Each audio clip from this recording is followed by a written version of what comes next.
Baseball season is among us, Tolos, as we are just a couple of days away now from the start of college baseball season. Clemson and South Carolina both getting things going this weekend in the Palmetto State. Well, Clemson actually out west a little ways to open their 2025 campaign. Welcome into Wire to Wire. He's Diesel. I'm Cole Bryson. So good to be with you on this Wednesday edition of the show, Hump Day edition. I am live from Limestone University today, and Diesel back in the Eagles Market studio. I'll tell you why I'm at Limestone here in a few minutes. Welcome into the show. So glad to be with you, and so many ways for you to get in touch with the show today. 844-FAN-PHONE, 844-326-3663 is the number you can text or call. The show phone lines are open. And Diesel, that's where we're getting this show started today with a little college baseball. You know, I saw these articles that were posted just a couple of weeks ago, and I had forgotten. And I want to ask you the same thing. I had forgotten what happened in the Clemson versus Florida Super Regional that impacts the first two games for the Clemson Tigers in 2025. Do you remember the ejection of Eric Bakich, Diesel?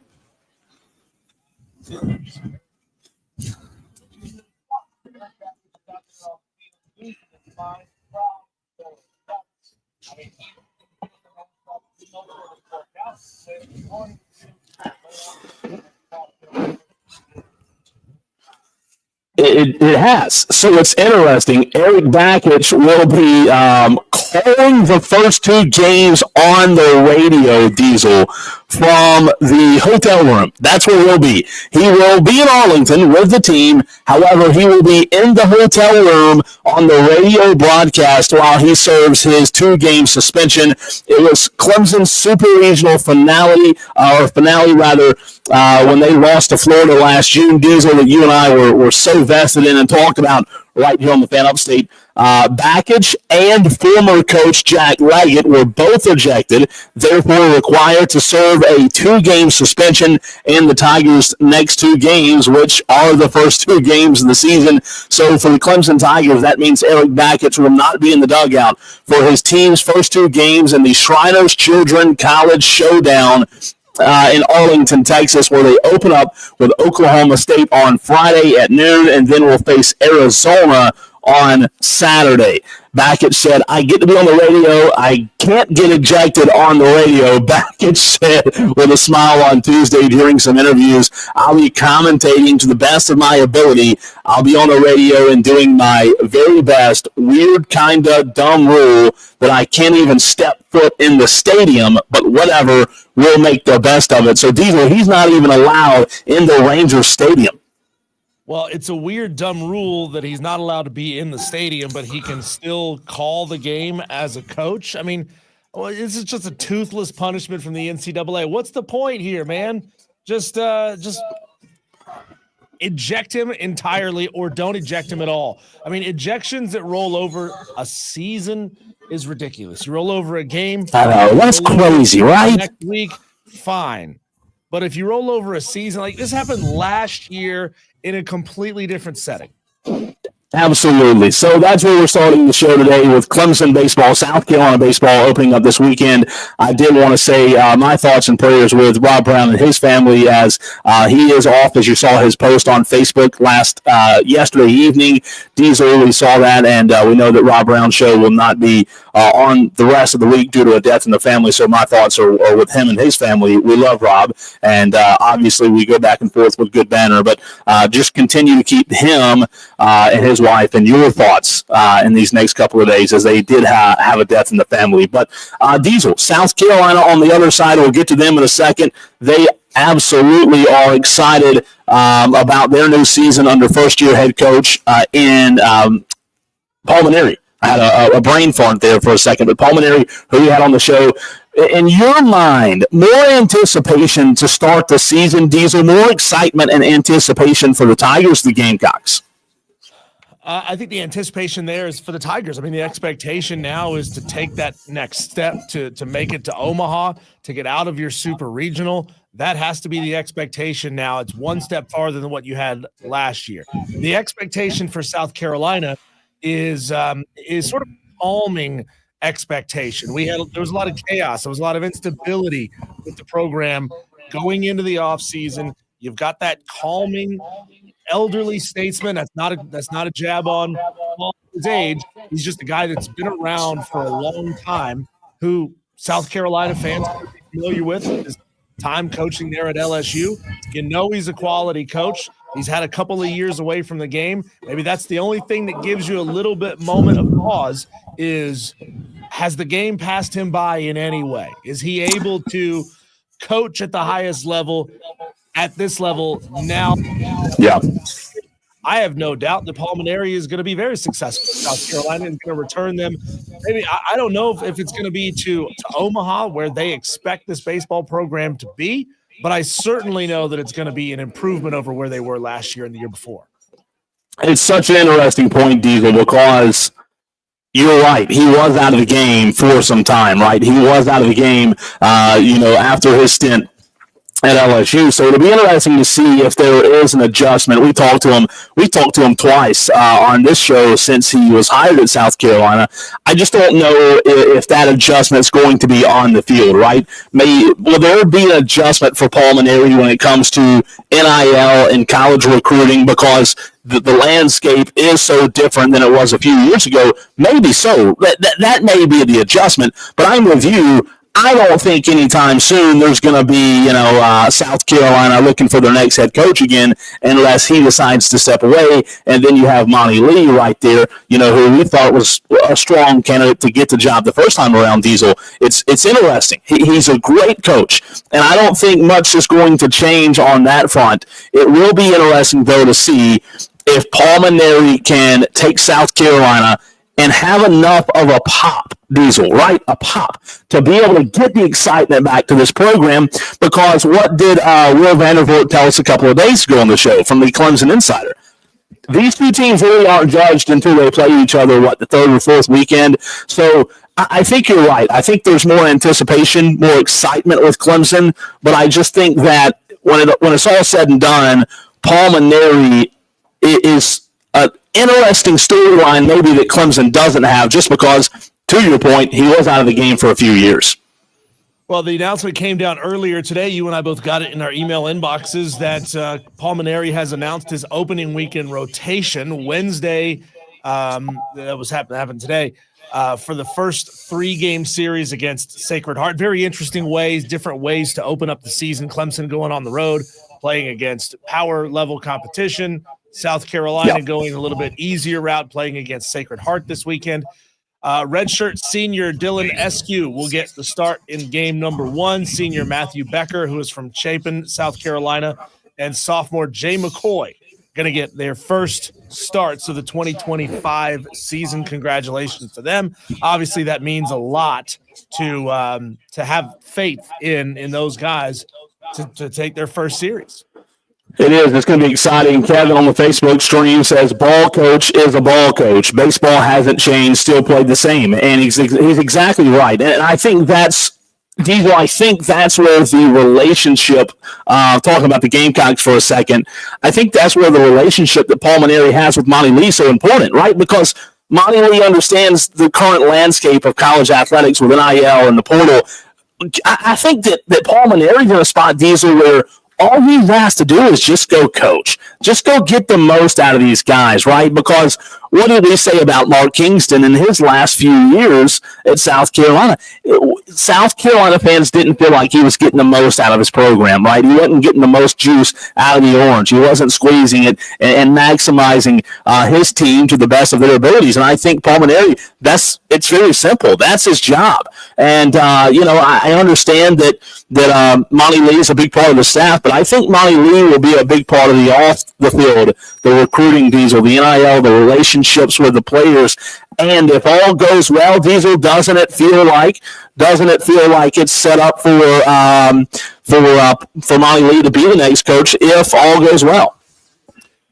Yeah, I think Monty Lee is going to be around. Paul Mainieri is going to be around for a while. I think he's going to be a positive, calming influence on this team, on this fan base. Again, when you have somebody coming in with the amount of experience and familiarity that they have with Paul, and that Paul has with this program, and the amount of respect that Paul has for this program, he's not coming in trying to change everything. He's not coming in trying to change how they do things, trying to change the culture. They did a fantastic job keeping a lot of guys on roster who were there last year. The best of the best are sticking around. Of course, anytime you have a coaching change, some guys are going to take off and head off for greener pastures. But, I think Paul's going to come in, kind of foot on first base already and take this program back to where fans want it to be. Again, am I predicting a super or am I predicting Omaha this year? No, that would be a stretch. If they get there, awesome. But, a regional should now be the expectation for South Carolina this year. Omaha is the expectation for Clemson. And you know what? I think there's so much disrespect that Paul Mainieri talked about in his opening press conference just a couple of weeks ago, right? Like there's disrespect. And look, preseason polls in baseball, we know how they are. They're, somewhat meaningless. But he talked about there being a lot of disrespect, Diesel, from his standpoint of coaching a long time. And what did he tell you and I? He said, hey, I've never had a team enter the season unranked.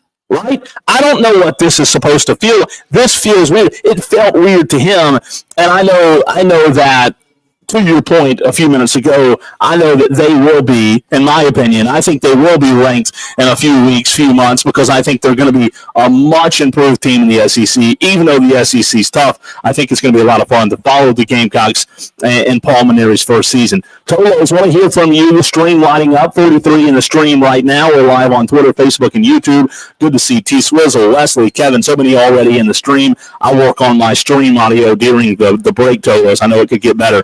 Wesley said it sounds like I'm talking to a Taco Bell drive-through speaker. What kind of tacos do you want there, Wesley? You want extra beef, extra? I don't know what you're looking for, but a little Baja Blast on this Wednesday. What crappy weather. I don't know if it's gotten better over where you are, Diesel in Greenville. I'm at Limestone and Gaffney. It was horrible weather today. Yeah, no, not a bit. It's been cold. It's raining. It's raining hard. I was telling you before we came on the air together, my backyard has turned into a swimming pool, as it does anytime we get this kind of rain. Dog won't go outside. I know he's got to pee. He knows he's got to pee, but he won't go outside. So he just looks at me and complains like, dude, the solution. It's go outside and do it anyway. But like, hey, you can stop the rain, right? Right. Yeah. And he'll look at you. He'll go bang on the glass and look at you. Yeah. Can you make it stop raining? No, I can't. So where you're going this weekend, is it fake snow or does the rain hurt it in a way? I mean, how does that work? I'm going up to Beach on your Mountain. Snowboarding. I'm going up to Beach Mountain to go snowboarding Friday and Saturday. As of right now, let me see what the forecast is in Beach Mountain. I know this is fascinating radio for a lot of our Tolos. Tomorrow, I've never been though, Diesel. Friday, we're going to see a low of 20, which is great for snowmaking. That is great, yeah. Assuming they have good snowmaking capabilities, like lots of snowmaking equipment to be able to replenish, because they're getting a lot of rain up there too, Cole, and that rain turns any powder that might have been around, turns it into ice, and that's not going to be fun to snowboard on. But as the weather gets down into the 20s tomorrow night and Friday night, that is peak perfect snowmaking weather, and they'll be able to blast a whole lot of fresh powder out there first thing for Friday morning. Saturday, it's going to be a little bit tough. Now, the high temperatures aren't going to be so bad. Friday, 45. That's a little warm to go out and ride. I like it when it's more like 37, 38. And then Saturday, high of 52. I think Saturday we're going to get rained on again. Are you? I mean, have you been a lot in terms of snowboarding? Yeah. When I was at App, I worked at the ski mountain, so I got free lift tickets. So I was out there all the time. I was snowboarding 2-3 times a week. So I don't think that's fair. I don't think I've never been. I've never, not one time been. It's like 2 hours away. Well, you know what? I think that's a great idea for me to plan a trip. I don't know, man. I don't know if I could do it. I really don't. I don't know if I could do it. If I could, I'm up for a challenge. I'm up for a challenge without a doubt. But I don't know. It sounds a little challenging. How about a tube? Can I take a tube? At some mountains around here, you can. Not at Beach Mountain. Just go down in the tube. I had somebody tell me last night, love your first few segments yesterday of the show where you were destroying company property. So appreciate the Tolos who saw that yesterday, and we're white men can't jump. Away with it if you keep talking about it, Cole. Oh, you're right. That's true. That's true. You gotta leave it alone. Stop saying the words, okay? Maintenance crew came in overnight and they vacuumed up all the little pieces of the ceiling tile that broke down. So there's no evidence. Tolos want to encourage you to make sure you have the free Odyssey app downloaded, AUDACY. Diesel Clemson opening up. Let's look and see where both teams are starting the season. I just mentioned Clemson a couple of minutes ago. They are opening up at the Shriners Memorial Baseball Tournament in Arlington, Texas. They have Oklahoma State on Friday, Arizona on Saturday. Eric Bakich will not be coaching those two games if you just tuned in due to his ejection towards the latter part of last season in the Super Regional against the Florida Gators. Then they have Ole Miss on Sunday. That rounds out the Shriners Children College Showdown. And then Clemson, the first time you can see them in action is next Wednesday at home, Presbyterian College at Clemson, Wednesday, February 19th at 4 o'clock. They have VCU, North Carolina, AT&T, and Winthrop, all before the South Carolina Series. Diesel, for the Gamecocks, they open up this weekend, Friday, 4 o'clock, South Carolina hosting Sacred Heart. Sacred Heart, you are a Diesel. I've never met anybody in my life that is as talented as you when it comes to mascots. Sacred Heart? I'm going to say that's tough, right? That's a hard one. Sacred Heart. I feel like this is low-hanging fruit. I'm going to say the Sacred Heart Bulldogs. Pioneers. I would never got that. Yeah. I don't even know what state is Sacred Heart in? That is a great question. They are in, let's see, Sacred Heart. I don't know, man. Is it Connecticut? Connecticut. You're kidding me. So, well, that makes sense because those northern teams come down here to play, right? Yeah. To open this. Real known for its baseball, that's for sure. Yeah, absolutely. So South Carolina opens a 3-game series this weekend at Founders Park. The first time you can see Pulmonary, Sacred Heart. The Gamecocks next Tuesday are in Rock Hill at Winthrop. They have Queens and then Milwaukee and then Gardner-Webb on Tuesday, February 25th, all before that Clemson series. It's a 3-game series. Setting up to start 10-0 before you face the Tigers, huh? Well, both teams could. I don't know if Clemson will because they're facing some tough competition out in Arlington, right? But no, you're right. South Carolina before that Clemson series, man. It's those northern teams. It's some teams that you're feeling out, right? You're trying to get a sense of some bullpens guys, some arms, your starting rotation, and it's just like we talked about, man. You really can't judge either one of these teams until that weekend, and then you get into conference play, a few weeks later, and then you kind of have a little bit better idea. But I'm excited about it, man. We had a lot of fun. We started the show last year, right in the middle of March, I believe, and right in the middle of college, or kind of toward the beginning of college baseball season. And Clemson really good last year, South Carolina not so much. They move on from Mark Kingston. First year with Pulmonary, going to be a lot of fun. I do believe they will finish as a ranked team. I don't know exactly. The SEC's loaded. It's tough. We'll see when it's all said and done where they finish. But last year they were 13-17 in conference. They were 37-25 overall, 13-17 in conference. Clemson went 44-16, 20-10 in the ACC. I don't know, Diesel. 13-17 in the SEC. I would look for, much closer to 500, if not above 500 in Pulmonary's first year, right? Yeah, I mean, I expect them to take a step forward. I expect Paul to be successful in his first year. I just look at these 10 games, Cole, and I can't help but think of the movie The Longest Yard, not the original, but the remake with Adam Sandler in it. When he says, what you need is a tune-up game. Yeah, that's right. When we were at Florida State, we used to schedule some slack Division II school, kick the living crap out of them, get the guys' confidence up. That's right. By the way, do you know what school he named as that slack Division II school that they would beat the tar out of? No. They named App State. No. They were Division II, and then App State invited Adam Sandler to a game. and he I had no idea. show up. I should have known, though, with you asking me that. I really should have. But it's good, man. It's exciting times. I think Clemson and South Carolina baseball could both have a really good season. And we'll obviously, as the season goes on, hop back more into that, a little bit more in depth. It's Wire to Wire with Diesel and Cole Bryson on the other side of the break. Cole, you were on location at Limestone University for a very special event, and we're going to have a very special guest on, Charles Wyatt, Limestone's Vice President for Communications and Marketing. He's going to join us on the other side of the break right here on the Fan Upstate.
Upstate. Coming up at the end of this segment, we'll tell you how to score a slam dunk in Vegas flyaway trip. You and 3 friends are going to go to Vegas and hang out at the best hoops party at Stadium Swim with $20,000 cash in your pocket. We'll tell you about that at the end of this segment. Right now, we are joined by Charles Wyatt, Limestone Vice President for Communications and Marketing. You might have noticed that Cole's background looks a little different.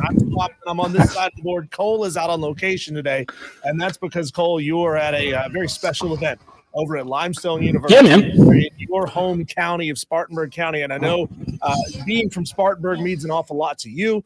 And so bringing some attention to this fantastic campaign really is near and dear to you. So first of all, let's go to Charles and see if he can give us kind of a general overview of this whole event that you've got going on.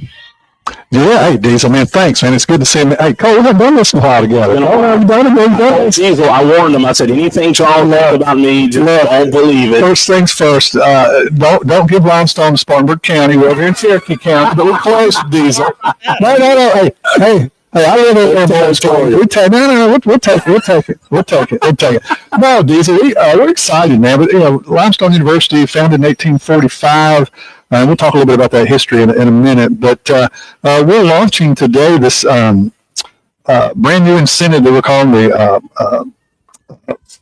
we completely did Championship Focus. I gave it different notes. Our Championship Focus campaign that we're trying to raise $1.5 million to do some upgrades that our student athletes need, that they deserve. And guys, it's kind of crazy. You think of, again, right? We joke about it. It's Limestone, Spartanburg, and Gaffney. Yeah. I feel like we're kind of one of the best kept secrets in the upstate. Exactly where is Limestone? It's here in Gaffney. It's been here since 1845. People don't realize, guys, Limestone University, Division II, right? We're not Division I. We're not up there, Carolina, Clemson, but Division II. We've got the second largest athletic program in the nation. Really? And so I tell you, this is where I try to equate it when you say, when you need to raise money for your student athletes and do things, because we don't have the funding sources, right, that those guys do. Yeah. I'll tell folks, I'll say, how many student athletes do you think University of South Carolina has? And thousands. No, about 500, 550, right? Clemson University, 550. That's about the norm at those schools. Limestone has over 800 student athletes, right? And that's our growth model. I mean, that's what we do, right? Because we're not full scholarship, we're not NIL, right? So we do scholarships and grant needs and those types of things, but very rarely full scholarships and those types of things. So those students are paying tuition and financial aid and those sorts of things. So you got, and so this program, 23 varsity sports, and it's kind of exploded, almost 900 student athletes. And you need the resources available. We're sitting right here in the Timken Center, which is our main gymnasium. We play men's and women's basketball here. Of course, volleyball. We play, we've got our acro, Cole, we were talking about acro tumbling a few minutes ago. Acro tumbling team, one of the best in the absolute nation, whether it's Division I, II, or III, that use this one court behind us. This building was built in 1976. About that. And so I was 30. Feels like I was 30. And it's funny, I grew up, I grew like 2 blocks from here, right? So I was about 10 then, I guess. Yeah. But this building was built in 1976, so the hardwood floor was put in 1976. In 1977, some type of water line or something broke. Right? Water, I don't know if it's a sprinkler system or what, flooded the court, that's over here to my right, and it had to be replaced. So it was a year old, and it had to be replaced. Wow. In 1977, it has not been replaced since. Wow. And so we've, but it looks, you've seen Cole, it's spectacular, it looks great. But we've sanded it as much as we can sand it, right? And then it really starts becoming a safety concern. Yeah. So that's part of this campaign. The $1.5 million is to replace the hardwood court, because it doesn't just affect our men's and women's basketball team. It affects volleyball, it affects acro tumbling, wrestling. All of those use this gym. Sure. So that's part of it. And then, but I think the biggest thing, and one of the biggest parts of this, and Stacey Aldrich is going to come on. She's our chief fundraiser here at Limestone. She's our VP for advancement, and our president, Dr. Nathan Copeland, who's been here a few months, will be on and probably talk a little bit more about it too. But one of the things that we added that's new to Limestone, and I think has kind of put us on the map, we added football 10 years ago. And so with that, we added about 200 student athletes. Now we don't own 200 helmets. But we have 200 football players, right? And so you got your red shirts, your gray shirts, you've got your practice squad, you got all that. But all those students come, but they've got to have a place to dress. They've got to have we've got to have a visitor locker room and those sorts of things. So we have a beautiful facility over at athletics called the Bob Campbell Fieldhouse. But it wasn't really built to host 200 football players. So that $1.5 million that you're talking about in this championship focus that Limestone's doing, and by the way, this is Charles Wyatt that's on with us. Charles, that $1.5 million, how far can that be stretched? It's the Center for Athletic Excellence is what we're calling it, the Bob Campbell Fieldhouse. That'll get us a locker room that we need, meeting facilities that we need, not just for football, but for all of our teams. A tutoring center for, again, 800 so student athletes. The new court here at the Timken Center at Saints Field. Again, we have folks remember we started football in 2014, and one of the things that we talked about was we play at the reservation, right? Everybody knows Gaffney football. We play at the reservation, and we do it, and it was a great relationship. Beautiful facility. I think it helped us get into the South Atlantic Conference. But we realized after 8 years, every game's a road game, right? If you forget a pair of cleats, you got to drive across town to get them, right? And then your students can't walk to the games. It made every game a road game for us. We made the decision to move our games to campus onto a field, Saints Field, where it was hosting our soccer games and our lacrosse games. Wasn't really built for football, and so we've put stands in. So we need more seating because when you go over several years in a row, you don't really need a whole lot of seats like that. But when you go 8-3, back-to-back seasons, make the national playoffs, Jericho Cotry is your head football coach. Your former head football coach is Mike Furry. That's the wide receivers coach down at Carolina. He came in, changed the culture. The football program has exploded. And we have 2,500, 3,000, 3,500 spectators per home game, but we don't have that many seats. So we've got to expand the seating there. Founders FC baseball stadium, we need some stuff done to the fencing there. And then at our softball field, we need permanent dugouts and those sorts of things. So we're rallying the troops with this campaign. We haven't done it since our new president has been here.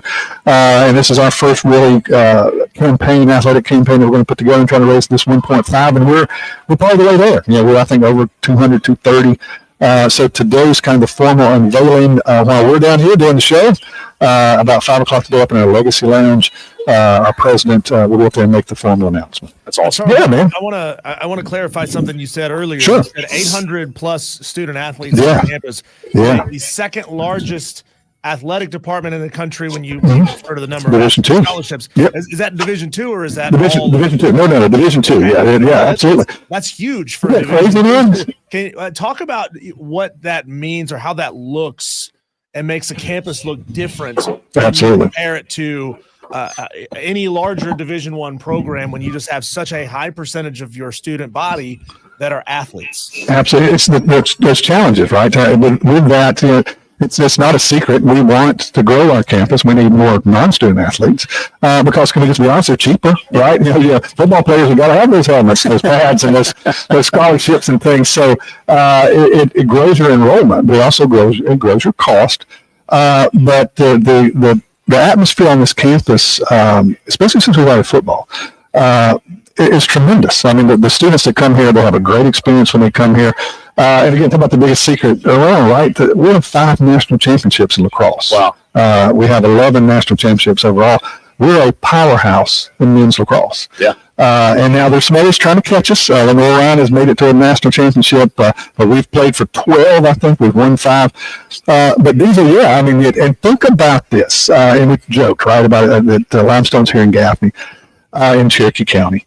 When Limestone's in session, we've got about 1,100 students on our campus. We have another 500 or 600 that are online. And so we've got 1,500, 1,600 students. But here in Gaffney, when Limestone's in session, when these students arrive in August, the population of Gaffney increases about 10%. Now think about that. So when you own a restaurant, you open a business, all of those things. Limestone is one of the biggest employers in Cherokee County. And I think it's probably, we estimate our economic impact in Cherokee County over $100 million a year. Wow. When you talk about just what visiting teams spend to come here, the visiting fans, what our fans, that economic impact over $100 million a year on this local. Can you imagine if Limestone wasn't here in Gaffney as a small college town? Yeah. So it's been, it's a great relationship. And think about it, it started in 1845. It was Diesel. We were the first women's, it was all women's college then. We became co-ed in 1960, around the 1960s. But in 1845, we were the first female college in South Carolina and the third in the nation. Wow. Yeah. So there's a lot of great history here. Really is. A lot of great history. Now, you mentioned Mike Furry, who's now at South Carolina, and Jericho Cotry. We had Jericho on, a couple months ago, Diesel, and, he's fantastic. The question, though, is, and this is, kind of tongue-in-cheek, but not really, how do you keep a guy like Jericho Cotry? I don't know his aspirations, right? The reason I say that is I don't think if Shane Beamer hadn't come calling, Mike Furry would still be here. But I'll back up and tell you this. Coach Furry was at Marshall, came here, he left. He was here for 2 years, and he and I became good friends. And that was always our fear with him. He's like, look, I'm not leaving to go to Catawba. I'm not going to. My phone rings one morning at 6 a.m. on a Sunday, and it's Mike Furry. And I was like, this isn't good. And I was up, and I was like, this is not good. And he said, you better not be calling and telling me you're leaving. He said, well, I said, Coach, you told me you wouldn't do this. He said, that's where you're going. He said, the Chicago Bears. I said, okay, all right, we'll let you go to the Bears, right? So he did the Bears thing, and then, of course, his head coach lost his job. Mike finished his contract out there, came back here, and I remember getting the phone call, and we were just talking, and he said, yeah, I put my staff together. He said, I got Jericho Cotry, and he just said it. I said, what? And he said, yeah, Jericho. Jericho's like a huge Panther fan. Sure.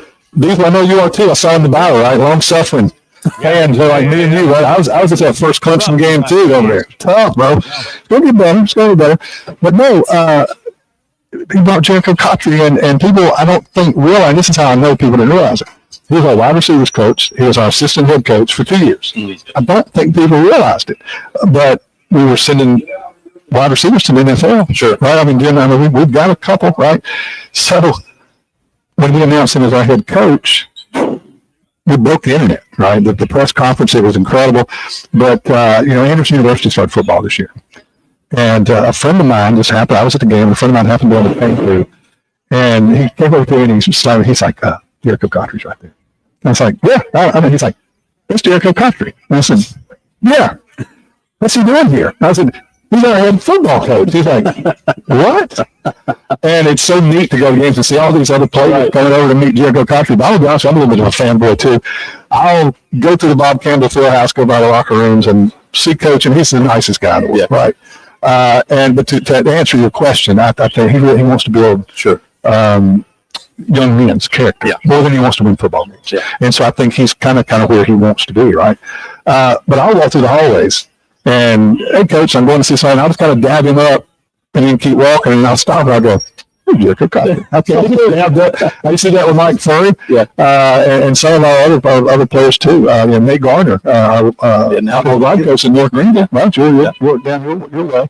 Your alma mater, but he was here. He played for the Dolphins 8 years or something like that. So how long can we keep Jericho? I don't know, but I've never seen him not smiling. And I told people, I said we won't skip a beat. We didn't, right? We've went 8-3 the last 3 seasons. 2 with Mike Furry this past year with Jericho, and had a couple. We could have made the national playoffs again. So it's a lot of fun here. So we encourage people to come. And if you listen to others, Stacey's going to be on the air here a little bit. Our president's going to be on the air a little bit too. But if you're hearing about this, you don't really know a lot about Limestone. It's really easy. Limestone.edu. If you want to know about our athletic program that we talked about, go limestonesaints.com. And then check us out and come over and see us. And we're thrilled to have you guys here. Man, thank you so much. So, Lisa, thank you for being here. Yeah. We got some little basketball tonight. Our men's and women's teams taking on Wingate. So that kicks off tips off at 5:30, and then we're going to do this announcement up there upstairs about 5. Charles, awesome. It's difficult for any academic institution to really engage alumni. It's a tough thing. That's right. Because alumni, you finish your college, a lot of people scatter and they go all over the place. Can you talk about how, number one, bringing in Jericho Cotry as your head coach, bringing in football 10 years ago, all the national championships that you've achieved in lacrosse? By the way, Lenore Ryan is my hometown team. Really? You're a victory guy, huh? Riding my bicycle to their campus 3 to 4 times a week because it was close enough to do that. Can you talk about how all that success that you've had and all the new exciting changes has really engaged an alumni base and brought them back to campus more than ever before. Right. And we've got about, I think we estimate about 20,000 living alumni that we have, and a bunch of those in Cherokee County. First things first, Diesel, I'm just going to tell you, brother, we'd love to have you here on campus. You show up in a Ryan shirt, polo, they'll find you floating in the Broad River, brother. We're not having it. That's our rival. We're not going to do it. But no, I think that's part of having a school that is so athletics heavy, right? Is our lacrosse alumni, they're as good as they get. They were just here last week, 25th anniversary of the program. And so those national championship teams that you're talking about, the 5 championship teams, they get together all the time. Yeah. We just celebrated 10 years of football, and we had them all back. Wow. But it's that way across the board, right? If it's men's and women's lacrosse, if it's field hockey, we're a national power in field hockey. We just hosted the national championships for field hockey Division II. Yeah, right. We work with one Spartanburg, and for a bunch of the championships, they were trying to get to the upstate, and we're one of the few schools in this area that does field hockey. So we played the Final Four, and the playoffs is the Final 8.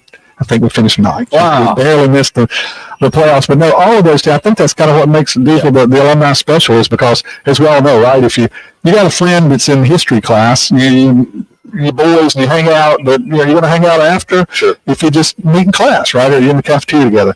But if you're getting up at 5 a.m. and lifting weights together, if you're on Saturdays, blood, sweat, and tears on Saints Field playing football, it builds that camaraderie that you kind of never forget, right? Whether it's high school football, college football, or any of those types of sports. So I think Limestone's alumni base is probably as engaged as any that you'll ever find. That's awesome. Yeah, we'll take a break. And Stacy, that you talked about, Stacy August. She's in the house. I see her. She'll hop on with us in the very next segment. Also, Togo, I want to let you know you can continue to watch the show live on Twitter, Facebook, and YouTube. As I am at Limestone, we'll take a quick break and come back and continue the conversation. Should focus.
your namby-pamby sports takes at the door. Call in if you're man enough. 844 Phone. This is Wire to Wire with Diesel and Cole Bryson on the Fan Upstate. Still talking about what Limestone has going on. It is the championship focus coming up in about 12 minutes, though. We're going to get into a conversation Diesel brought to the table. I cannot wait when you talk about GOATS, Diesel, the criteria that goes into that. That's going to be a lot of fun at 4 o'clock, Toros. We'll need your full participation on that. But we are still talking about what's going on at Limestone. That's where I am today. Stacey Aldrich joining us now, the Limestone Vice President for Institutional Advancement. And you can also speak to what Charles was talking about with the championship focus. But I know that this is something that you have your hands in, pretty well versed in as well. So I want to hear from you in terms of what's going on and how people who are listening can also be a part of it. Thanks so much for having us today and for being here in person live. We are so excited. So tonight we are actually officially launching our championship focus athletic campaign. This is phase 1, and in phase 1 we aim to raise $1.5 million. A lot of those donations will go to increasing like bleachers and seating opportunities. We are working on the Center for Athletic Excellence, which will have like tutoring centers and meeting rooms for our coaches, improving padding for our baseballs, a lot of improvements and opportunities for our student athletes. And we're here for the men's and women's basketball game this evening. And so revamping the court is also one of the focuses for the campaign. Stacey, Charles went into a pretty deep detail on what all the projects Limestone wants to be able to achieve with this $1.5 million. I just want to know, what are you going to do with the extra $10 million when the community, comes out in full and says, you know what, we're going to give you an $11.5 million payday. What are you going to do with any overages? Are there any sort of pet projects or, things that, you kind of hope that you could have the money to do, but you sort of put on the back burner for this campaign? Well, Diesel, I'm going to hire you full time. I feel we could start big. Yeah. 10 million is always a good number. We certainly have, for this campaign, we certainly have phase 1, 2, and 3. We'd love to get to stadium level and redo all of that as well. But as far as the university is concerned, we have a lot of incredible academic opportunities too.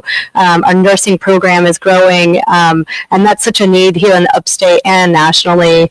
We also have cybersecurity. It's just booming, as you probably see in the news every day. Cyber risk is always an issue. So we certainly have lots of opportunities for donors to contribute and make a big splash.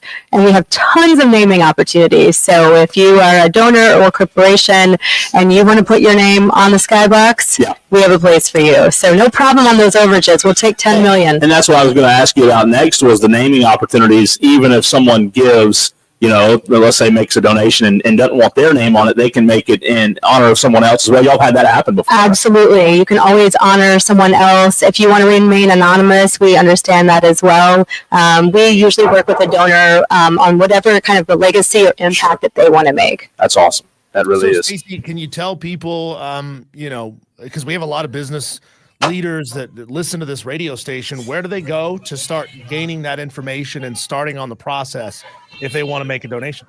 Absolutely. So if you want to make a donation, you can go to our website, limestone.edu. It's on the front page today, thanks to Charles and all the magic that his team puts together. Certainly give our office a call. We can talk about what that impact could look like.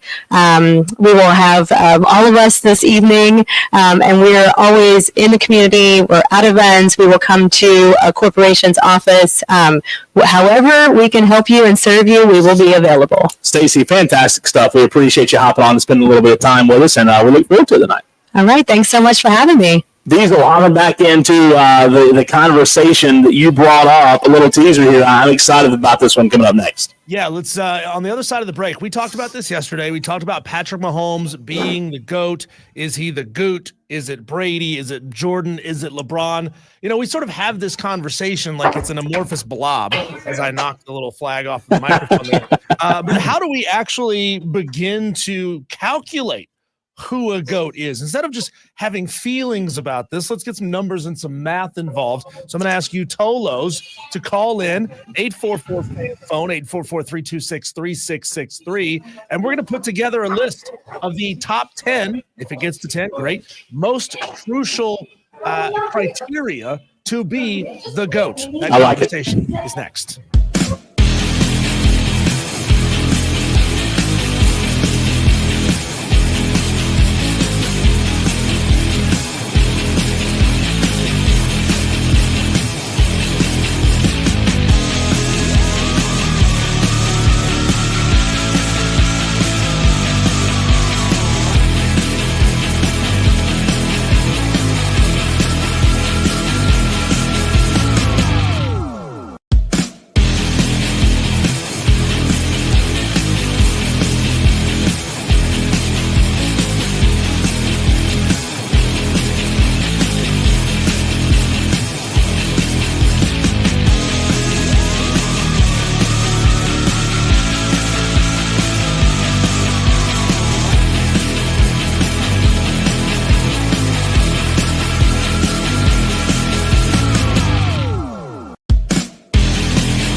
Debit 81. Tax Relief Advocates. Real solutions for real people.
especially with regards to Patrick Mahomes and the whole GOAT conversation. Good news is that loss definitely throws a little bit of a wet blanket on the is Patrick Mahomes the GOAT. Had he won another title, had he won 4 out of 5, 3 in a row, that conversation gets a heck of a lot louder. But hey, maybe it just kicks the can down the road just a little bit on Patrick Mahomes is the GOAT conversation. The question is, Cole, what does that even mean to be a GOAT, right? Because you and I both know that the GOAT conversation can very much be generational.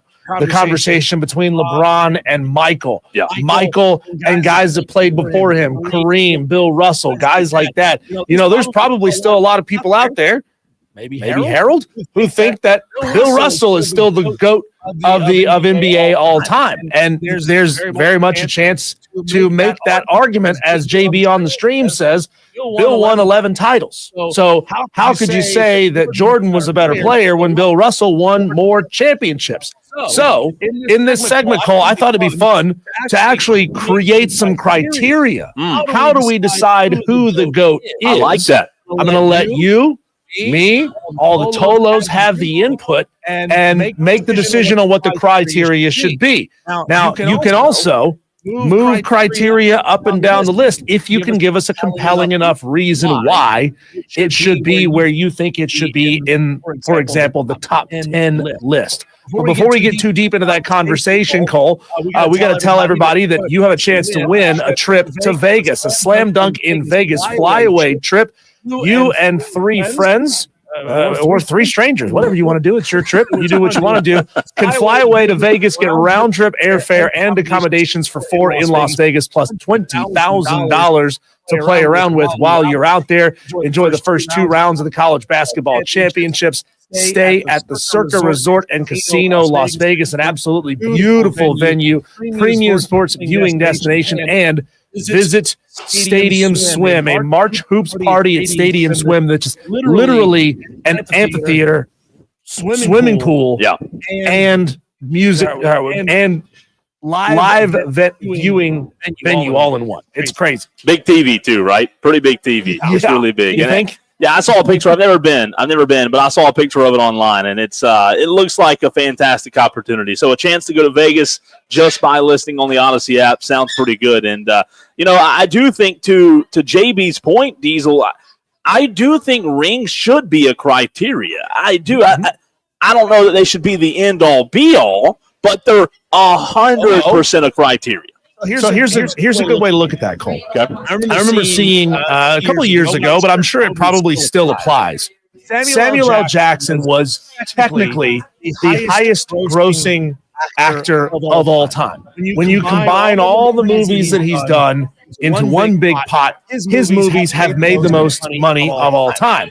Well, that sounds really impressive. Sure. You could say Samuel L. Jackson is the greatest actor of all time. Yeah. You certainly wouldn't say he's Daniel Day-Lewis, right? You wouldn't put him in a Meryl Streep category. So let's see if we can fill that other microphone. We're getting a lot of background noise on that other one. My bad. So the question becomes, is Samuel L. Jackson the GOAT of acting? No. Well, how did his movies make so much money? Because he just so happened to be in Star Wars, right? And he gets credit for being in Star Wars when he was like a 15th level character down on the list of characters in Star Wars. Yet he gets credit for that. There's a lot of guys who have found themselves on championship winning teams and have won rings and won titles who weren't necessarily all that crucial to them winning championships. Sure. So that's why you have to look at the nuance in some of these conversations sometimes. No, I like it, and I want to hear from the Tolos as well at 844-FAN-PHONE, 844-326-3663. Also, right now on the stream, where you can watch the show on Twitter, Facebook, and YouTube. JD just joined in on the YouTube stream. JD, good to see you, as always. DB as well.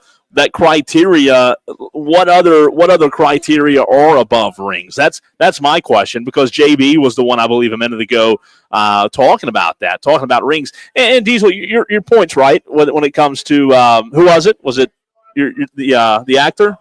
Samuel. Yeah, I think that's a valid point. Again, I think that, you know what's funny about this conversation? Everybody's criteria is different. as long as it fits their narrative, right? Like, Sure. even me. Let's pick on me, for example. I'm a big LeBron guy. You know that.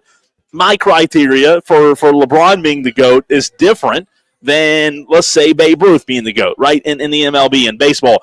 It's because my criteria, I'm trying to make sure, Diesel, that it fits my narrative of LeBron being the GOAT. So it really all depends on what the person or who they're trying to push as the greatest of all time or the greatest of our time, which, by the way, I do like that greatest of our time as well. So Cole, here's an initial list. I want you to add a few to this. I want a couple of our Tolos to add to this. And if you think I say something that absolutely needs to be stricken or moved down the list, let us know. Cole, take it over for 1 second while I grab this phone call. You know what? I do think I'm going to add a few things to my own list as well, and Diesel's getting the phone, so he's going to go through his criteria.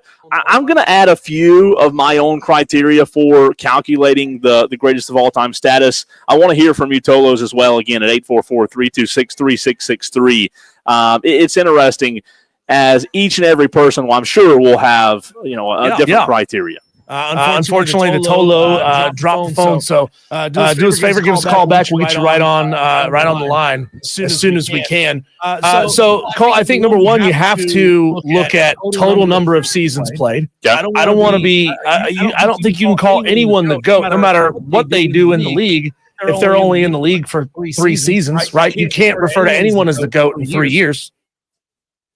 No, you can't.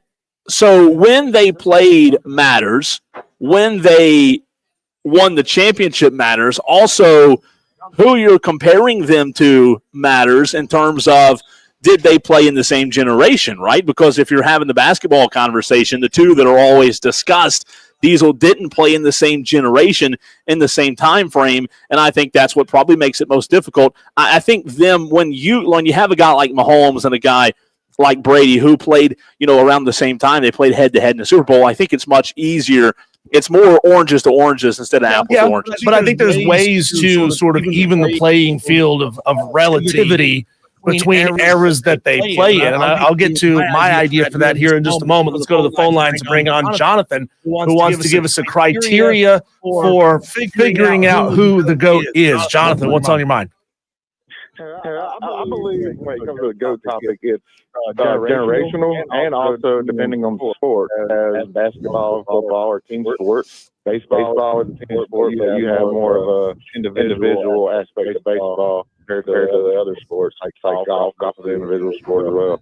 So it definitely, I think it's a generational period. As you were just saying. Well, then doesn't that negate the other opponents? Doesn't that negate the greatest of all time? All time is all time. Our time is our time. So that's why I'm trying to say there's a GOAT and a GOOT. A GOOT is the greatest of our time, and that's a very generational, subjective conversation. But all time, you have to be able to come up with criteria for that. I agree. And then if you do, then like you said, it starts with rings, and you go with some stats. I don't think it comes down to wins automatically just because of the fact that we could go to Tom Brady. Should he have beat the Seahawks? No, that was a bad call. Or in some other instances where the other team has won him Super Bowls. Not his play style. You got Joe Montana. Joe Montana won a lot of his Super Bowls on his back. If you look at it in that aspect, he won them on his own playing, not his winning it for him. All right. So, Jonathan, what was your in your mind? You don't have to give us 3, 1 or 2 though, or 3. What should be the top 2 or 3 criteria then? Top three. I would say your top one would be your individual stat, like comparing stat. Would be your number 1. 2 would probably be your championships. And 3 would I really can't think of it. Yeah, no, those are 2 good ones though. That's fair. So stats before champ. Yeah, great call by the way. Stats before championships, Diesel. You're stats with him. Yeah. I don't think championships should be the first. It's one of them. It's This one whole of them. thing is an algorithm, right? Yeah. You can't let one criteria be the reason why. For example, they're playing a lot more baseball games now than they used to. So if you look at just straight look at total stats, well, they're playing like 30 more games a year than they used to. So of course they're going to have more stats. But if you look at it as far as like stats per 100 games, now you're equalizing a little bit and leveling the playing field and saying we're going to compare Babe Ruth's 100-game seasons, and I don't know how many games they played back in Babe Ruth's time, but we're comparing 100 Babe Ruth games to 100 Aaron Judge games. Yeah. That way we're not like overinflating Aaron Judge's numbers because he played a heck of a lot more baseball games. So I like the individual stats per X number of games a lot. So the amount of stats that's true. That's a good point because, so like, for example, what you would say is, let's say, for example, 20,000 yards through, 110 games. And instead of just saying for the entirety of the person's career, because let's pretend, for example, that Mahomes doesn't play as long as Brady did because Brady played a long time. Aaron Rodgers has played a long time. I think that the amount of games played 100% does matter. And I like the idea, Cole, of applying forms of multipliers here. For example, you were talking about Joe Montana, or maybe it was Jonathan that was talking about Joe Montana putting a lot of those trophies and those Super Bowl wins on his shoulders. You can look at rings, certainly, but you can also look at high-level awards during those chases to get those trophies. So if you're talking about Joe Montana winning a Super Bowl and also winning Super Bowl MVP, it sort of multiplies and makes that, look more like his accomplishment because he was labeled the MVP or Player of the Year or Player of the Week in pursuit of that trophy. A lot on the text line coming in. Let's see. From the 344, texter says criteria should be championships, individual stats, leadership abilities. Maybe we can break down GOAT and make it an acronym. Let me see if I can do it. Let's see. That is from the 344. From the 838, hey, Diesel, I don't know if you can use how long they played because you look at Jim Brown.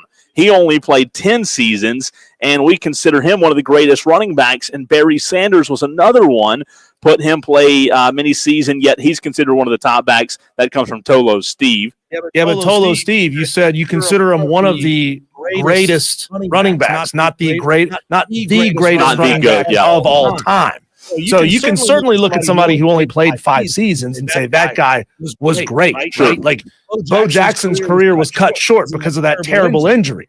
You can say that he was a phenomenal running back and should be considered one of the greats. But injury, unfortunately, is a fact of the game, and you have to factor that in. And a great player isn't a GOAT candidate I think if they don't have the ability to keep playing for a long time, and that's relative to the sport, right? Yeah, it is relative to the sport. 5, 6, 10 seasons in the NFL is very different from 15 seasons in the NBA. Texter from the 399, I think MJ will always be the GOAT. LBJ is a great player, but he could not play in the Jordan era. Texter from the 909, this comes from Jonathan. Rules and length of seasons also has impacted the GOAT talk, as it just isn't apples to apples. It's apples to potatoes. How about that? Look, here's another way to look at that, Cole. When you look at the era in which they played, one thing people always bring up with the NBA is, well, back then you could play a lot harder defense. You can't play hard defense now. Nobody's playing hard defense now. They used to score 85 points a night. Now they're scoring 130 points a night. That's certainly going to inflate the numbers.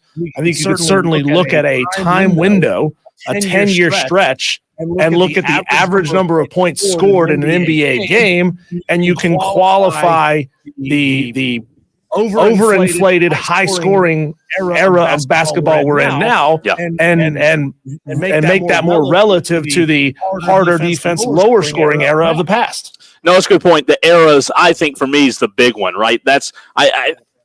There's so many different points of criteria, but I think the eras is probably the most important.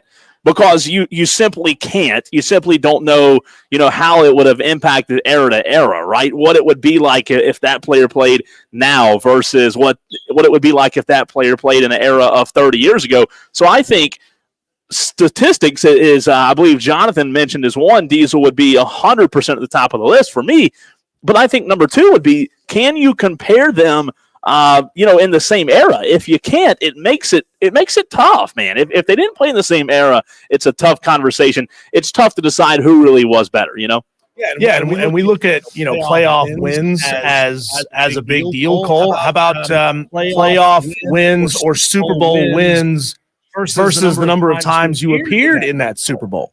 That's a big knock on LeBron James. He only has won 4 rings out of his 10 or 11 tries there. Sure. So you look at a 40% win percentage for him versus a 70% win percentage for Jordan, and you can say, all right, Jordan won 70% of his appearances, and that has to hold more weight than even if LeBron won 7 out of 20 attempts. Yeah.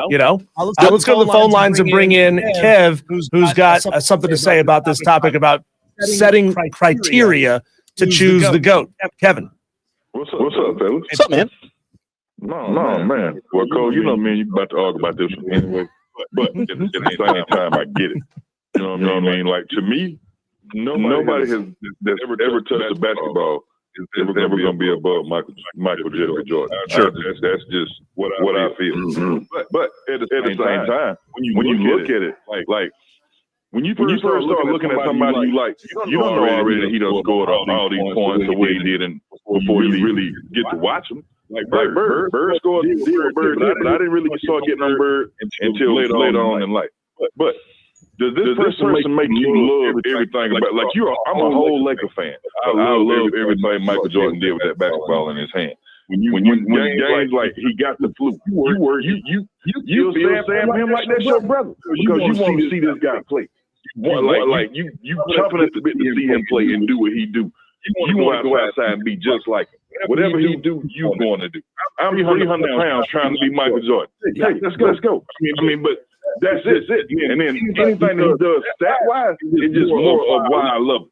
When he gets chips, why I love him. When he gets 4 or 5 chips, why I love him. So I just think that chip thing come with them people talk on the big screen all the time, and that's what they go off of. But me as a fan, my person, you make me love the game more. If I look like Mike, Kobe made me run with the game. Mike made me love it. But what should be the criteria for you then, Kev? What should be the number one? Number one. When you touch that floor, do you give everything that you got and to will your team to a win? Will you give everything? You ain't gonna give it to me like that. I don't care if we're playing 0-10 team and we 10-0. You ain't playing just as well. We know we're gonna beat them by 30. You still go out there to crush their dreams of even getting a win tonight. I love you more for that. Like Allen Iverson, no championships, but I'm almost putting him up there with Michael Jordan just because of the heart that he put into the game. And just that to me is just what I love that you do. Yep. Okay, to your point there, I don't know if you were listening to the show yesterday in this conversation. I don't know if you're I don't know who your NFL fandom where it lies. But let's just pretend for a moment that you were a Carolina Panther fan and you heard what went down yesterday and the day before that with Cam Newton. His selfishness and him saying that he walked into a locker room full of losers. If you had previously looked at Cam Newton as the GOAT Panther of all time, would that change your mind because it changes the way you love the game? Yeah, you never bigger than the game. I don't care if I hadn't lost a game in college and I walk into the Cleveland Browns locker room. I'm about to give Cleveland Browns everything that I tried to, what I done in college plus more now. If once you make yourself bigger than the team, I've lost all respect. I'm with you. I think Diesel and I are both with you on that. It's good conversation though. Let's hop back into that conversation, Diesel, later in the show, maybe in the 5 o'clock hour, because it's a good one. We have 5 o'clock fight coming up at 5 o'clock on the dot, but that's a good conversation. Thanks for the call, Kev. As always, man. I am at Limestone University, however, where we will be joined by Dr. Nathan Copeland next, who is the Limestone University president, to give you in the 4 o'clock hour a little bit of what's going on at Limestone. Later in the show, we have Daily Wires, 5 o'clock fight coming up as well. And then Diesel has such a fascinating segment at 5:20, questioning whether the Chiefs really were that good this season. Furman basketball later this evening as well. All that and more coming up next right here on the Fan Upstate.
One number does it all. 844-326-3663. That's 844-FAN-PHONE. This is Wire to Wire with Cole, Bryson, and Diesel on the Fan Upstate.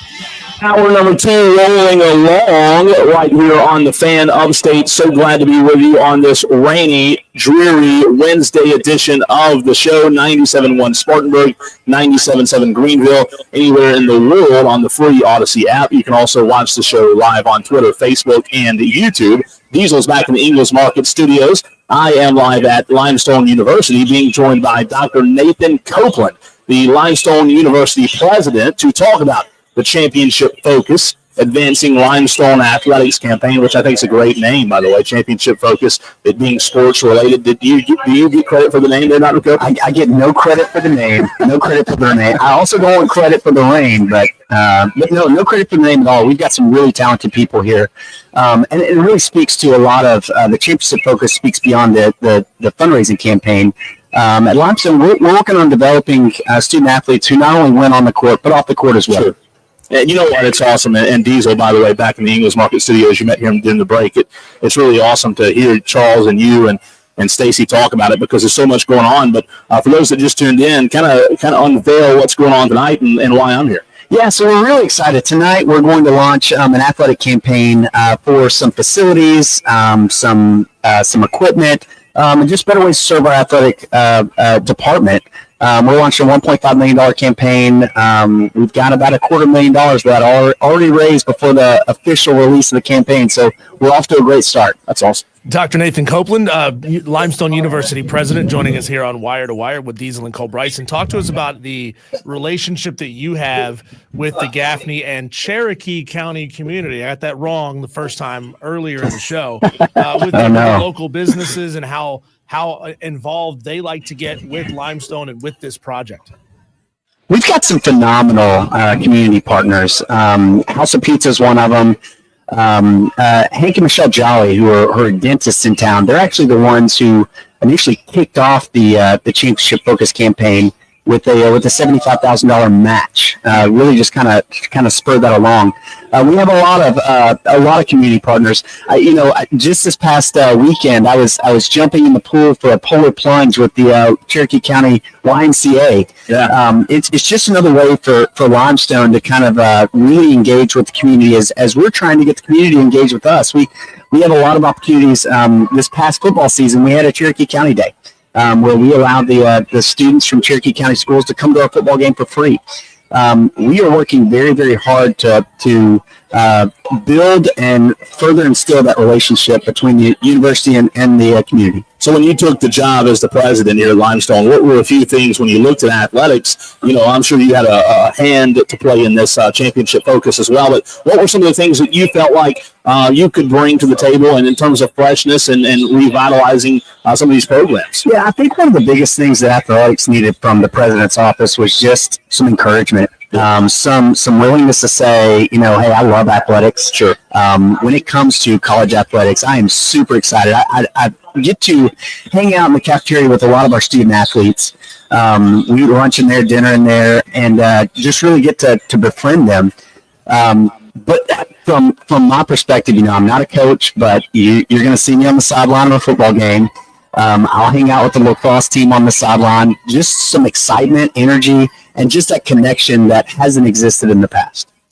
You know that old NCAA marketing message that would say there are 50,000 student athletes in NCAA and only 2% of them end up going professional. Can you talk a little bit about how some of the athletic opportunities that Limestone provides, and talking earlier that there are a lot of athletic opportunities on campus there, how that really launches the careers of a lot of your student athletes and what some of the most impressive, I guess, careers that some of them have gone into are. Yeah, and I love the idea of, a Division II athlete who then makes it to the professional arena. It's rare. We've had a few that at Limestone who have done that. But what that hard work, dedication, scheduling, perseverance, all that kind of stuff that happens, self-discipline, that makes a great employable person. Sure. And so you're talking about some of the people that we've had who've gone through athletics here.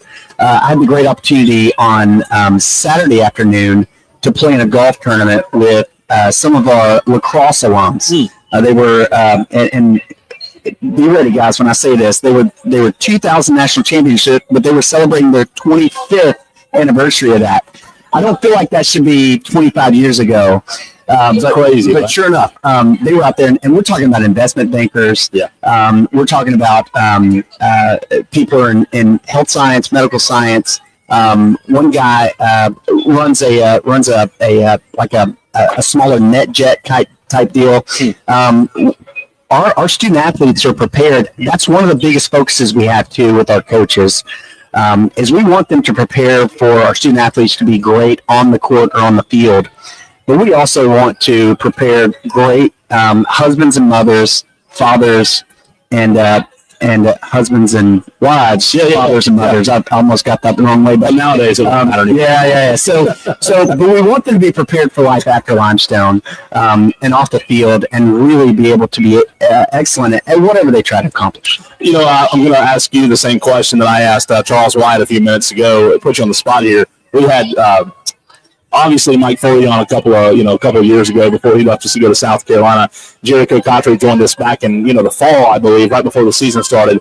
How do you keep a guy like that? Well, Jericho Cottrey was one of the best hires that I didn't have to make. Now you're right; that's the biggest job is keeping Coach Cottrey. No doubt, Coach Cottrey loves being here in the Upstate.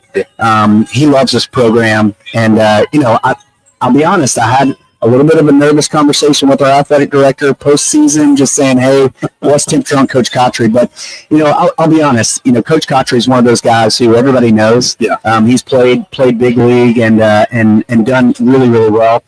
But our coaching staff here at Limestone is phenomenal. Well beyond our football program. We were talking about lacrosse, and we've got a coach who has been a part of national championship teams, and I believe that he's going to get one soon. Tonight we've got both our basketball programs who have seen great success in conferences. We have some really good, strong coaches across the board. Maybe they don't have the same name that a former NFL wide receiver has, but certainly proud of all of our coaches.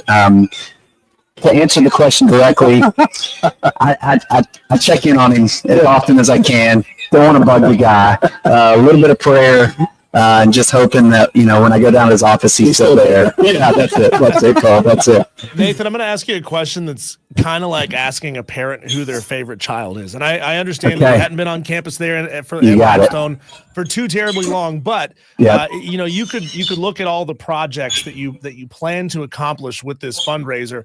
As your babies. There's a lot of different areas around campus that you're going to be able to put your fingerprint on and say the funds that we raised were partly my doing. So what area around campus do you anticipate 5-10 years from now that you're going to walk around and have the most pride at when you say, I had a big part in that project, or that project, or that project? I love that question, Diesel. And we've got a couple of projects. I mean, one of the big ones that we have right now is our current athletic facility, field house, coach's office. All that is an old elementary building. And the way it was split when previous president set it up was half of it was for athletics. The other half was for a theater program. The theater program's no longer at Limestone, and we have a great space that I'd love to build out. And when you look at what the floor plans look like, there's a massive team meeting room. We have some pretty big teams at Limestone, large football program, soccer program, lacrosse program. I'd love to have a space where they can all meet and visit. But another part of that, which is really important, is an academic tutoring space specifically for our athletes.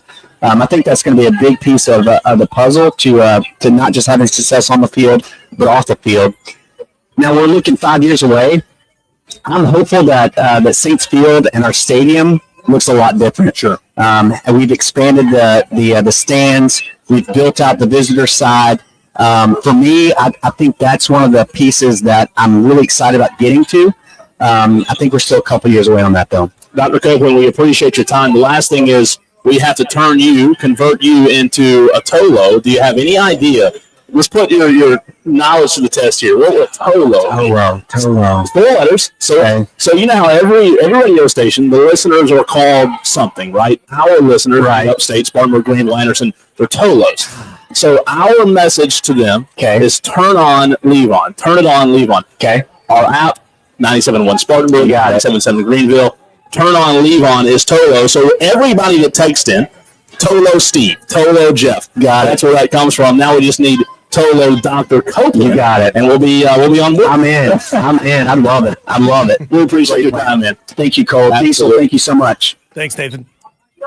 It's Wire to Great Wire. stuff, Diesel. Yeah, Wire to Wire with Diesel and Cole Bryson. You know, just it's fun, Cole, to listen to so much excitement and positivity around an event that's happening that you know that if this thing goes as planned and is as successful as they want it to be, you're talking about 20, 30, 40 years worth of impact, not only on student athletes, but on the local community that wants to go be at Limestone because they know they're having tremendous success on the field. You know, they talked about earlier the 5 national championships in lacrosse. And how good that program has been. You know, when you're good at athletics, it's infectious and people want to come and be a part of it. They want to have that pride and say, I went to a school that's really good at this sport. So, you know, it's just one of those things that when you focus on athletics, it's like the front porch of the university and it will only help this university grow. It really is. It really is. There's no doubt about it. And we appreciate Dr. Copeland and Charles Wyatt for all the interviews today and getting the word out about what's going on. And we'll continue the conversation when the Daily Wire's coming up, 5 o'clock fight, in about 20 minutes from now, and a lot more coming your way. That's right. Our Daily Wires are next, right here on the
Upstate. Tolos, I hope you're toloing right now on the free Odyssey app. You listen for an hour a day. You could score a trip to Vegas. For the first 2 rounds of the college basketball championships, we'll send you on a flyaway trip to Las Vegas where you can hang out and watch the first 2 rounds at the Circa Resort and Casino Las Vegas premium sports viewing destination and visit the biggest March hoops party at Stadium Swim. Cole, it's time to do our sports whip around what's happening out there in the world. These are our daily wires. This is the buzz happening in the sports world. Kevin Durant, big night for him, Cole. He became just the 8th player in NBA history to score 30,000 points in a career, hitting the mark with a free throw late in the third quarter of a 119-112 loss to the Memphis Grizzlies.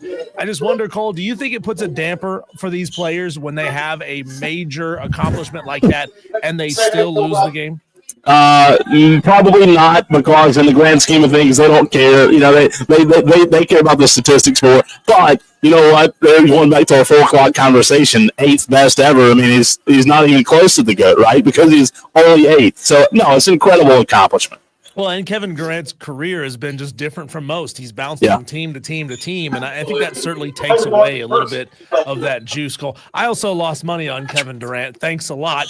I thought he'd go lower on his projection, but I was dead wrong on that one. Free agent 7-footer Alex Len has changed course. He is now signed a deal with the LA Lakers. They got their big man. The team announced yesterday Lynn had intended to sign with the Indiana Pacers, but decided then to land in Los Angeles after the Lakers rescinded their trade to acquire Mark Williams from the Charlotte Hornets. Interesting, because there just wasn't much to choose from at this point, right? The trade deadline's gone, Diesel. You can't make a move. I think LA probably, when they made that move for Luka, I think they should have went a little more aggressive at that exact time to try to get a big man. I think it might be a little too late now. But we'll see. We'll see how Lynn is. Lynn might pan out to be okay. Well, if they only need him for half a season, they can move on and find somebody else for next season. To bring it back local here, J.L. Mann High School is set to hire Bryce Smiley as their next head football coach. She most recently served as the DC at Gaffney High School. Cole, talk about how big that is here in the Upstate. It's good, man. He's applying for a lot of jobs recently, and he's well-deserved because he's been at Gaffney for 15 years, was a part of 2 state championships as a coach, a part of the 05 defense when he won it as a player, a big-time hire for J.L. Mann, who lost Scoot Watson to Greenville High School. So congratulations to Coach Smiley. I just wonder, is Coach Smiley as jovial as his name suggests? Or is he a hard-nosed coach? You tell It's hard. He really is hard-nosed. Okay. He really is. There you go. It's kind of a misnomer there. Ohio State is set to hire ex-NFL coach Matt Patricia as its new defensive coordinator. He served as DC of the New England Patriots for 7 seasons, has 2 Super Bowl wins as a DC, another one as an offensive assistant. Good move, bad move in your mind? You know what? It surprised me. It surprised me. Matt Patricia, does he still have? Look, he came from a great franchise, a great organization. It might. Chip Kelly worked, an ex-NFL guy, right? I mean, Ryan Day got an ex-NFL guy to work on the offense side of the ball, Diesel. So it's a weird hire, but you know what? I think you do have to give him the benefit of the doubt because he has been in the NFL for quite some time. And of course, he adds that NFL experience, right? He has a different level to that coaching staff. Travis Kelce said on his New Heights podcast that he is, quote, taking time and kicking everything down the road after being basically a non-factor in the Chiefs' Super Bowl loss. He says he's not making any crazy decisions. Cole, that's definitely a turnaround from him earlier last week or 2 weeks ago saying, I'm definitely coming back for the 2025 season. It's interesting. One bad performance, and he's very much considering hanging it up. What do you think? He needs to hang it up. He was terrible Sunday. He was a non-factor. He couldn't catch. He's old. I mean, come on. We give Luka a hard time for being a little chubby. He's the future Hall of Famer, Diesel, without a doubt. He's really, really good. He was really, really good. I just do think it's time for him to hang it up. Hey, Travis Kelce is proof of one very, very key moment, one very key quote from the movie Rocky. Women weaken the legs. He got a girlfriend. He got fat. He got happy. He stopped trying as hard, and boom, he's out of the league. Crazy how that happens, Cole. This is huge. We talked about it off the air a little bit there with Nathan Copeland, the president of Limestone University. This is a statement from Acting Assistant Secretary for Civil Rights, Craig Traynor, states that, quote, without a credible legal justification, the Biden administration claimed that NIL agreements between schools and student athletes are akin to financial aid and must, therefore, be proportionately distributed between male and female athletes under Title IX. That claim that Title IX forces schools and colleges to distribute student-athlete revenues proportionately based on gender equity considerations is sweeping and would require clear legal authority to support it. Ergo, Cole, under the new administration, Donald Trump's administration, schools will not have to match pay for women's athletes to men's pay. So, Cole, we're not going to have to go 50-50 on this money. That's so interesting. I would like to see, Diesel, the details of it, who it affects, the implications of it. It's really intriguing, though. Yeah, and the article cited here says, Cole, that a lot of schools under this new paradigm are planning to distribute less than 5% of that $20.5 million to female athletes. So that's interesting. And a lot of people would say that's fair because their sports generate 5% of the revenue. So here's another one, Cole. In Wednesday's opening practice for the Daytona 500, the top three cars and 5 of the top 6 fastest cars were Toyotas, led by Denny Hamlin. He had the fastest car in that practice. He's followed by Bubba Wallace and Ty Gibbs, both of them in Toyotas. Chandler Smith's Ford was the 4th fastest car in practice. It's going to be really interesting, Cole, to see if Toyota comes into this sport and, within a decade, a very short period of time, becomes the dominant manufacturer. Well, how long was it last season until Ford won? I mean, what are we talking, like 10, 12, 15 weeks in a row without a Ford winning? And you mentioned Hamlin. To me, it's interesting, but not only because he hasn't won a championship, but because he's done well in terms of leading laps at Daytona, but not getting it done. I'm intrigued. Shane Connick, if you missed that interview, you can go back and find it on the fanupstate.com, but he did a good job yesterday of previewing the Daytona 500. And, I hope, Diesel, it intrigues me and keeps me interested, more than just one race, but we'll see. And speaking of going back, Cole, if Tolos want to go back and listen to our first segment of the show today, we talked about college baseball being back in earnest. Clemson and South Carolina is set to take the field. Head coach Paul Maneri announced his opening weekend rotation this morning for their 3-game series against Sacred Heart. The Gamecocks will go with redshirt senior Dylan Eskew in game number 1, senior Matthew Becker from Chapin, South Carolina in game 2, and sophomore Jake McCoy in game number 3. Their tact is very different. They're playing a very soft schedule leading up to the Clemson series. Clemson playing a little bit tougher games out of the stretch. Yeah, and most teams, even Clemson, normally do play that soft schedule before that rivalry series. But Clemson saying, "Hey, we're going to go and play some of the best teams in the country in Arlington to start the season." I love it. I think it gives you a good gauge of who you are, Diesel. Right out of the gate, man. Well, if I'm a fan, I want my team to start the season in week 1. Not in week 3, right? Yeah. Game 1, I want it to be an interesting matchup. It doesn't have to be Oklahoma State in a jamboree type of environment, but you want to play good teams that are compelling and make it interesting to watch. We don't have to get a third of the way into the season before it gets good. But if you're Pulmonary for a season, you may want to rack up 11 wins out of the gate. That's true. Make that schedule really good, Diesel. But hey, a lot coming up. Also a reminder, Furman basketball tonight. You can hear that broadcast right here on the Fan Upstate, but it's time to fight it out in the very next segment. 5 o'clock fight is next. The Rich Eisen.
From the fields to the courts and the gridiron to the tracks. Electrifying sports talk from start to finish. You're going wire to wire With Diesel and Cole Bryson. on the Fan Upstate.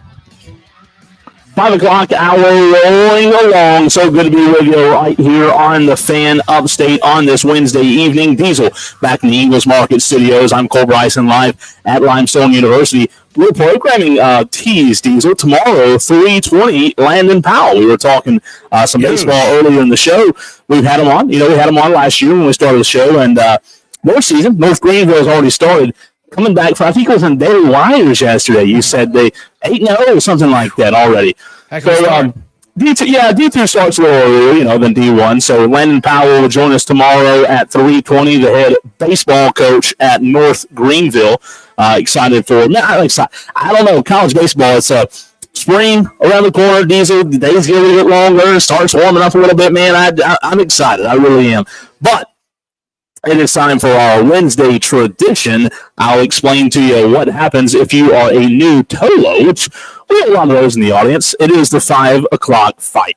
It's an all-out slugfest, and nobody's leaving unscathed. 3 topics, 1 winner. It's the 5 o'clock fight on Wire to Wire with Diesel and Cole Bryson on the Fan Upstate. We got a fun one today, Diesel, but for the new Tolos out there, Wednesdays, 5 o'clock fight, 3 rounds. You and I must go right at each other. No, holding nothing back, right?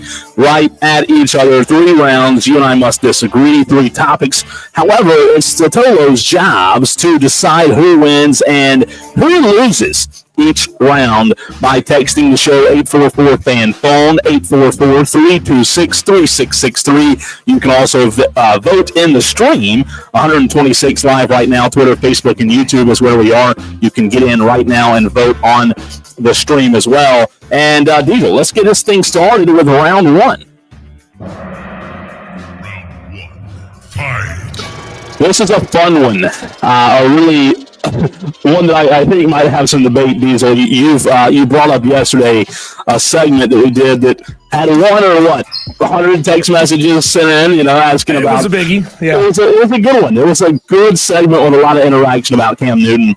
And you know what? I think we shared that segment on our social medias yesterday as well about him being on the mic now. That's where the question goes to round 1, Diesel. Will Cam Newton one day have his own show on a major network?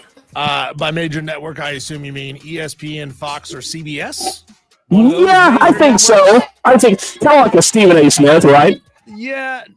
Look, no, I don't think he will, because Cam Newton, you got to have a little basis in reality to do this job professionally. Now, you can go say whatever weird off-the-wall crap it is you want to say on a podcast, and people will flock to it and find it, and you can get really big doing that. I'm not trying to bash on the podcasting world and industry, but Cole, once you get up to professional level broadcasting, when you get up to ESPN, Fox, NBC, CBS, something like that, they're looking for people with credibility, and you have to be able to show credibility to people who don't look at things strictly by the number of views or downloads or listens you get every single week. They realize we have broadcast standards to uphold, and I don't think anybody's going to look at Cam Newton and say, that guy right there with his silly hats and his sillier takes, that's a guy that I want to hitch my wagon to.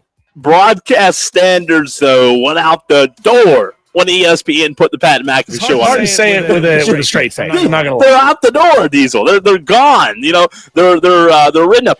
Listen, I would agree with you 10 years ago. I would. 10 years ago, I'd sit here and agree with you. However, with the amount of interaction and traffic and clicks that he generates, guess what? I wouldn't put it past anybody. I wouldn't put it past any network to hire Cam Newton to host his own show, whether it's in the morning or afternoon or evening, whatever it is, because you know why? People would watch, people would listen. Would he say stupid stuff? Absolutely. He'd say idiotic stuff. He'd sound like a moron half the time, right? However, that's the point of it. That's the point. So I wouldn't put it past those major networks, man. It's funny.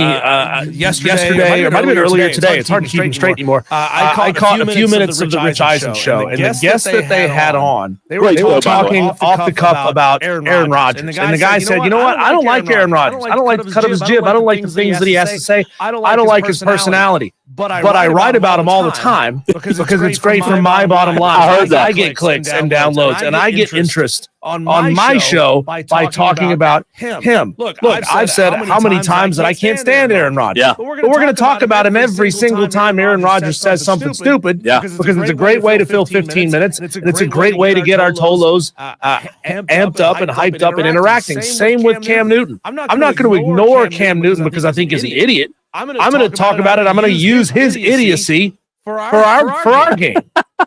And you should. And that's why I think, to answer the question of round one, if you just tuned in, will Cam have his own show one day on a major network? I think so. I think he will. He's already on, First Take with Stephen A. Smith, on Fridays, something like that, once or twice a week. So I wouldn't put it past any major network. Tolos, what do you think? Who's right? Who's wrong? Who wins round one? 844-FAN-PHONE. That's FANFONE. 844-326-3663 is the way you can text and call the show. The text line open right now. Let us know who wins round one. And time for round number two.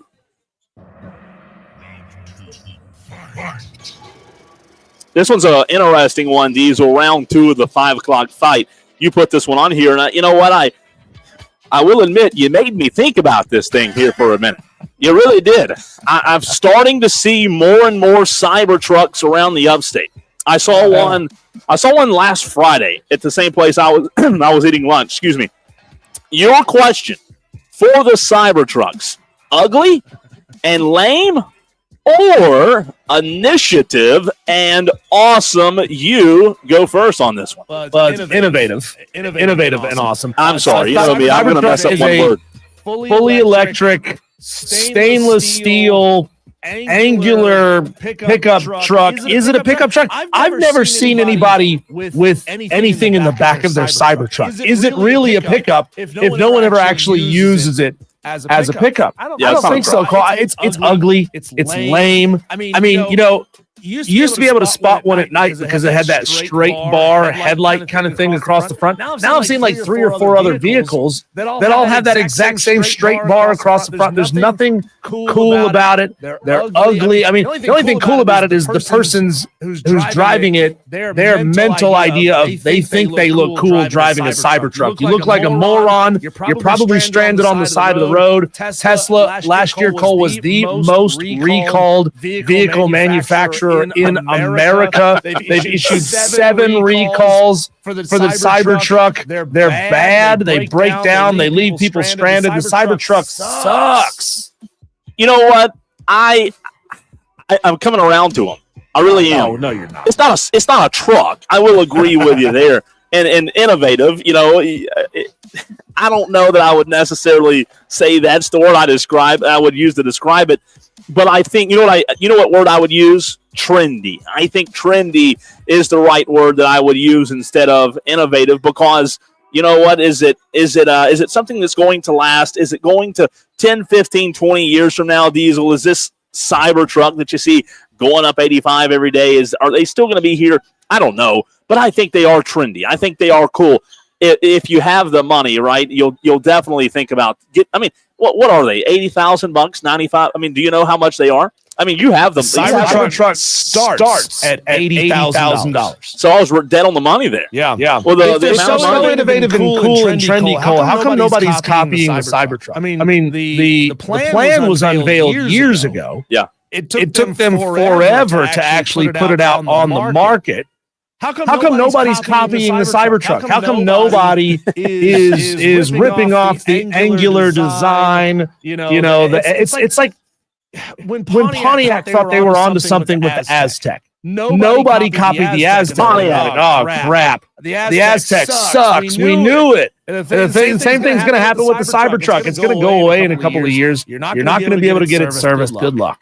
Who wins round 2? 844-326-3663 is the way you can vote. Votes already coming in right now on the text line. And then that leaves Diesel one more round. This one's we might be able to spend 30 minutes on this one. I know round 3 is supposed, these rounds are supposed to be quick, but this could be interesting. Diesel Super Bowl 60, and I'm sure our Tolos will have a thought or 10 on this. Super Bowl 60, that is next February. Will Patrick Mahomes, be one of the quarterbacks in Super Bowl 60?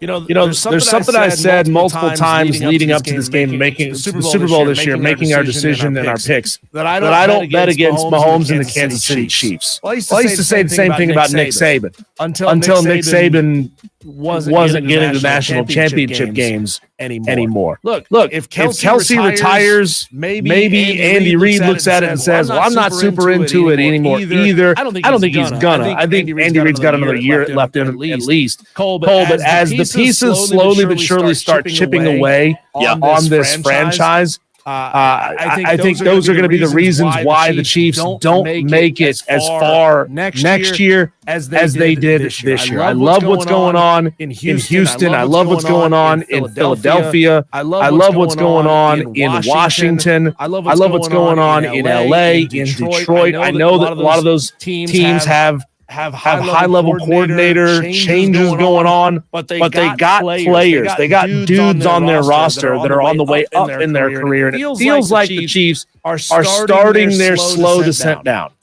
Just when everyone thinks they're starting the slow descent down, you know who's going to prove you wrong? It's going to be Patrick Mahomes. He's not going anywhere. I know he lost. Tom Brady lost some Super Bowls too, LeBron James has lost quite a few NBA finals, and he's still around. And in fact, when you talk about the great ones, somehow, some way, Diesel, they find a way to overcome the bad offensive line play they have, the gaps, the holes that they may need to fill. To your point about not betting against them, I'm going to have to see some consistent years, man. I'm going to have Diesel probably. I'm going to have to see 3 to 4 years of no Mahomes. I mean, it's going to take that long for me, 3 to 4 years for me to say, okay, this guy's toast. Stick a fork in him. He's not going to be in the Super Bowls anymore. Until then, I'm not going to say that he's not. I think he will be. I think he'll be there next year. And I know there are so many good teams out there, but would it really surprise me right now, and I hate to say this, and I know our Tolos and the football fans don't want to hear this, but would it really surprise you, Diesel, next year if the Super Bowl 60 in February was Chiefs-Eagles? I mean, would that really surprise you? They're two really good teams, good quarterbacks, good head coaches. I think, everybody talks about Kelsey retiring. If he would retire, I think they might be able to, add a piece or two in the draft to bolster that wide receiving core a little bit. And I know they have a young Xavier Worthy. I think they'll be there again next year, Diesel. Well, you can certainly see them shift and not favor the tight end as much. They could use that opportunity to go get a really good tight end in the NFL draft. And maybe that guy ends up being good this year as a rookie. Maybe it takes 2 or 3 years for him to develop. But of course, that means all they have to do is shift and change the way they operate. But like I've been saying for the last few days, the way Mahomes plays, his scramble, his ability to create on the fly, Travis Kelce has always been there as his safety valve. They kind of have this unspoken ability for Travis to know when a play is breaking down and how to get himself into a position to be that safety valve for Patrick. And that's going to change if he ends up retiring. It will change. He's got he'll have to find, I don't want to say find a new safety valve, but like every quarterback has their guy, right? They've got, their Edelmans, their Mosses, somebody that they rely on, Diesel, to your point. So it should be interesting. But if you, Tolos, while you're texting in your votes of who won the 5 o'clock fight, if you want to suggest a 5 o'clock fight, here is how.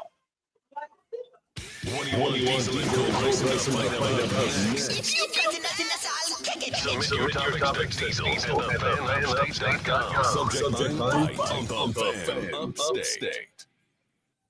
Diesel, 5 o'clock fight, 3 rounds. I'm sure I hadn't looked at the text line yet. I'm sure I won every round, but we need to hear from you, Tolos, at 844-FAN phone, 844-3263.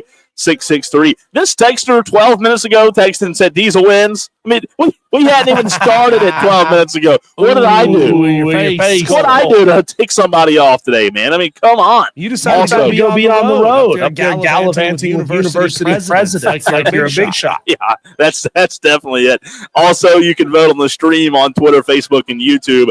Let's see here. You want to go? Do we have any on the stream? Any votes yet on the stream? No, this doesn't count really as a vote. It's just a message here from JB. He says that Cybertruck looks like some old redneck fella got a blowtorch and a MIG welder for Christmas. Come on, Elon. You can't come up with another body design. You know what? That's interesting. How often do you think they will switch body designs on those Cybertrucks?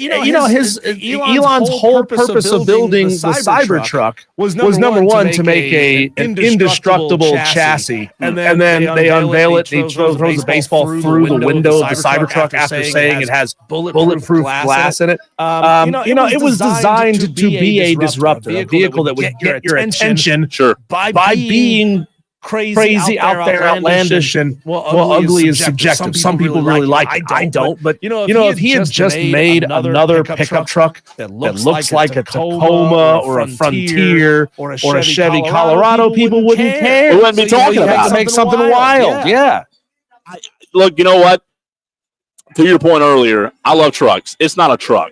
There's nothing you can't put a deer in the back of. Yeah, I don't know. Can you put a deer in the back of a Cybertruck? I mean, if that's the case, that's what it's gonna come down for. To for me, Diesel. You could, so long as rolling up the tonneau cover doesn't rip the trim off the back of the truck, which does happen to a lot of people. I don't know, man. They're trendy. We'll see how long. On the text line, let's see. G texts into the show and says Cole 1 and 3, Diesel 2. So I do get one win there. That might be the only one today. Corn Chip says, but for real, Diesel gets 2 and 3. So you did get the win with Corn Chip there. He says, I'm giving Diesel the sweep after Cole's take on the Cybertruck. We used to play Punch Ugly growing up with the Aztec, talking about the Pontiac. Corn Chip texted in. I don't know. If it wasn't for Heisenberg and Breaking Bad, the Aztec would go down as one of the ugliest and worst vehicles of all time. That show temporarily made the Aztec, as ugly as it is, kind of trendy and cool again. Texter from the 203. I know Diesel and Cole both have Cybertruck money. Yeah. I don't know. Combined, we have Cybertruck money. God, I mean, look, don't we scream definite? I mean, maybe a model Cybertruck. Here's what we do, Cole. We go buy a used Cybertruck. And then we split it. So I get it Monday, Wednesday, Friday. You get it Tuesday, Thursday, Saturday. Sunday it rests because that vehicle definitely needs a rest day. We did this segment earlier in the week about Facebook Marketplace. Are there any Cybertrucks on Facebook Marketplace yet? Let's look and see. You think so? Yeah. I think this is what the second or third model year is. There is, Diesel. How much? What's the cheapest Cybertruck you can get on Facebook Marketplace? 80,000. God, 80,000. I just go to a dealership. I know. It's from some guy. This one's listed in Mount Holly, North Carolina, not far. Diesel 80,000. What do you say? No, I'm good. I'll pass for a. That's ridiculous. I'd rather take a 10-year-old F-150. But that's my point, though. If you're going to spend $80,000, wouldn't you rather go buy a F-350? Dually. Right? I don't know. I could. If you gave me $80,000 and say go buy whatever you want, I wouldn't go buy a Cybertruck. Definitely, it'd be probably an F-250 before I bought a Cybertruck. Cole, how many of your trucks have the Carolina Squat on it? None. I don't own a truck right now. I've owned a lot of trucks in my life, and I'll tell you this: the trucks that I've owned and the trucks that I will own in the future, none of them will have a squat. That's the dumbest thing in the world. Well, it's illegal. It's illegal now, right? I was going to say it should be. It's stupid. Idiotic. It is so stupid. But 5 o'clock.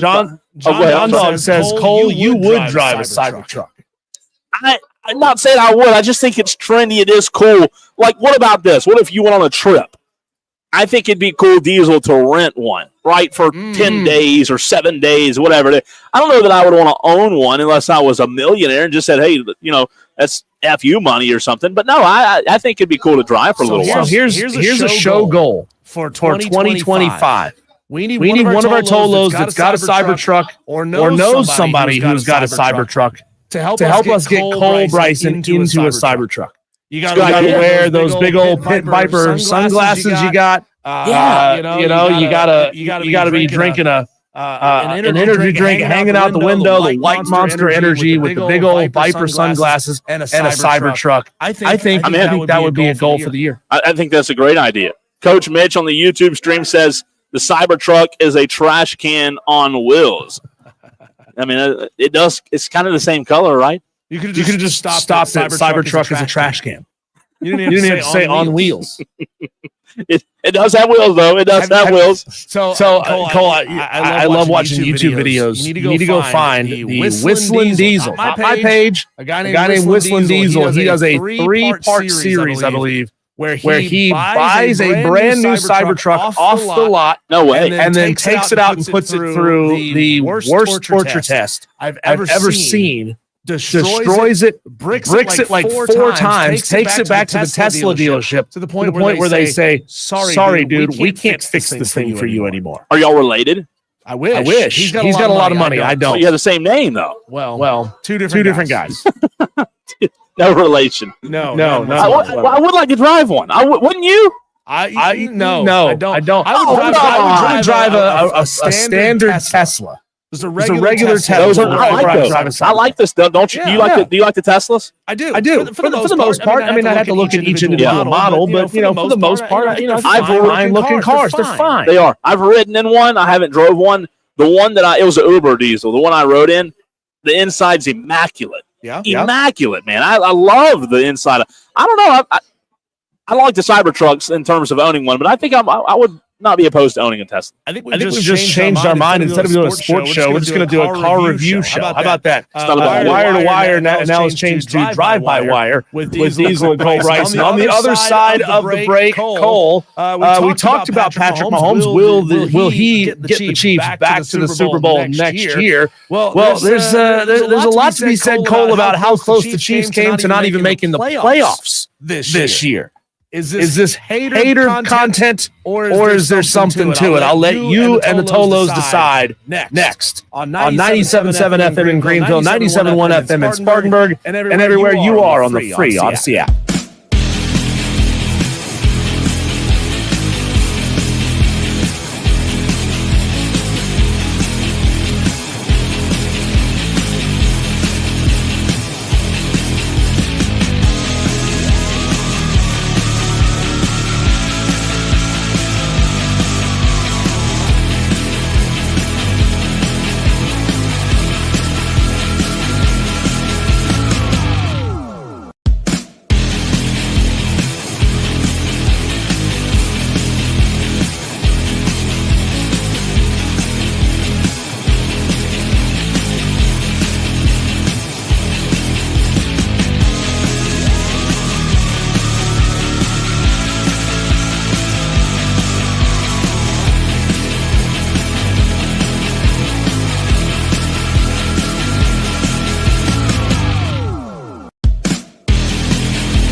844-326-3663. That's 844-FAN.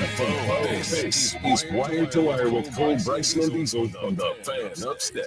I told Cole that I knew I had him on the 5 o'clock fight when I put him in a position that he had to defend the Cybertruck. It's like I backed him into a corner, and I knew how you Tolos were going to react. And you did exactly what I thought you were going to do. It's Wire to Wire with Diesel and Cole Bryson. Cole is on location at Limestone University. We've had a great time talking to various officials from Limestone throughout the day about their big fundraiser event. Cole, can you give us a sense of what's going on around you? Because it's getting pretty loud out there. It's getting loud. So the fundraiser obviously happening upstairs. And the girls' basketball game starting right now over to my right in the gymnasium. So, that's why you hear, people screaming. It's not, anything bad. No riots, no protests. Okay. Yep, all good. They're like, oh my God, Cole Bryson. That's what it was. The whole Cherokee County is showing out in force. How did you know? How did you know? You are now. There's mayors for cities. Is there an official that's over a county? I think we'll make Cole Bryson the Cherokee County Commissioner. How about that? They wouldn't want that, I promise. No, they wouldn't want too much of a check and pass. It's understandable. I get it.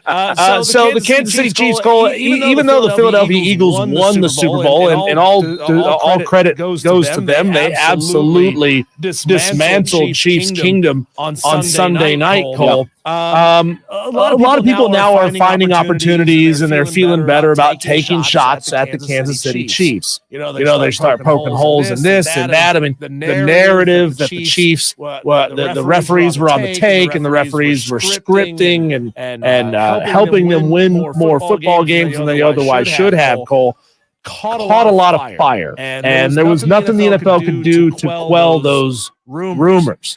But Cole, as much as we've talked about the Kansas City Chiefs not being as dominant this year as they have been in years past, it's really fascinating to go back through a season and kind of look at what could have happened. We bring on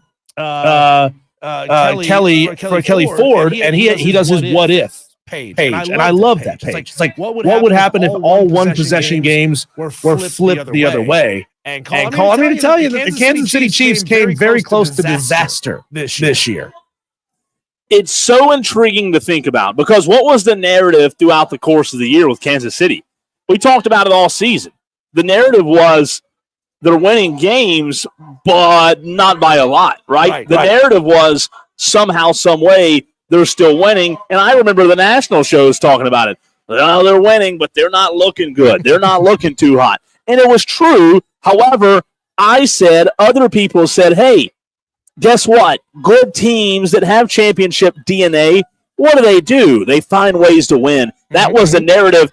But it is so intriguing to see, Diesel, to your point and to your question of if this and this goes wrong and if this and this doesn't happen, Kansas City Chiefs aren't in the Super Bowl. Yeah. Kansas City Chiefs aren't even making the playoffs. Again, can't take anything away from the team because they got to the Super Bowl. They won all of these games that we're about to discuss, Cole. So they get the credit for winning those games. Saying that in advance, because somebody's going to say, well, they won the game, so this is an irrelevant argument. Look, we're admitting out front that they won the games. We're just talking about how close they came, Cole. You go all the way back to the very beginning of the season, September 6th, Cole. You probably remember a lot of these plays.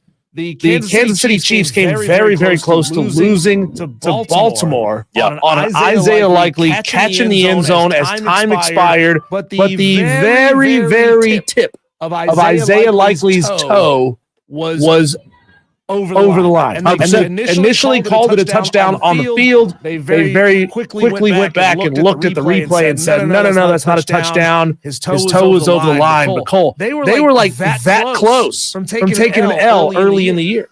You know what? That game, I remember Isaiah Likely. Isaiah Likely had a lot of moments like that, even in the AFC Championship game, a huge moment where, he gave his team a chance to beat the Bills. But obviously they didn't. They threw it to the wrong tight end at the end of the game. There were a lot of moments that I think the veterans on Kansas City, you have to have luck to get to a Super Bowl. There's no doubt. Like, people who say you can get to a championship game without luck, Diesel, they're crazy. In a 16, 17, 18-game season, when you're playing that many games, luck has to be a part of it. Did they get lucky that many times? I think they might have got lucky a few times, but I think when you look at that situation and other situations, they've got guys on that team who have played in big games. They've got guys on that team who know how to win. And I think that had a lot to do with it as well.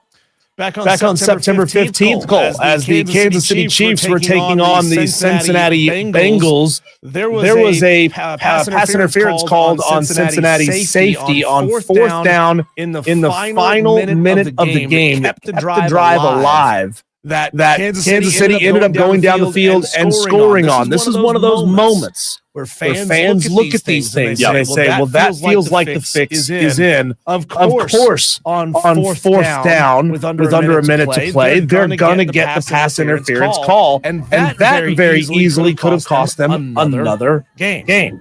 Them getting a call? Yeah. I mean, so shocker, right? Absolute shocker there.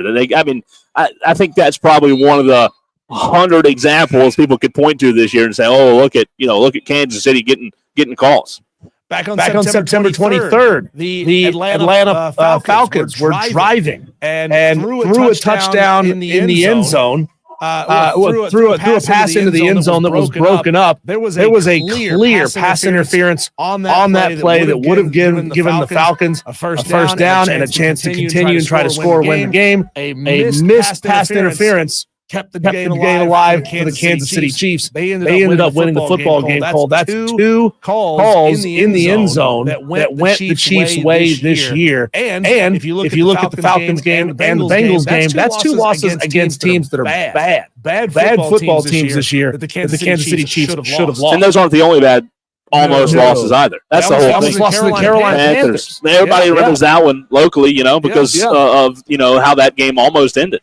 On October 27th, quarterback Gardner Minshew wasn't looking at the ball that got snapped his way. It bounced right off of his chest. The Raiders were playing very, very well against the Kansas City Chiefs. This one happened like middle of the third quarter. So this one's a little bit more of a stretch, Cole. But they should have lost to the Raiders as well. On November 5th, they were playing the Tampa Bay Buccaneers, two really good teams facing off against each other. KC needed 14 points in the fourth quarter to even force overtime. The coin flip went the Chiefs' way. They took the ball. They scored a touchdown. Boom, game over. So a coin flip probably cost them another loss.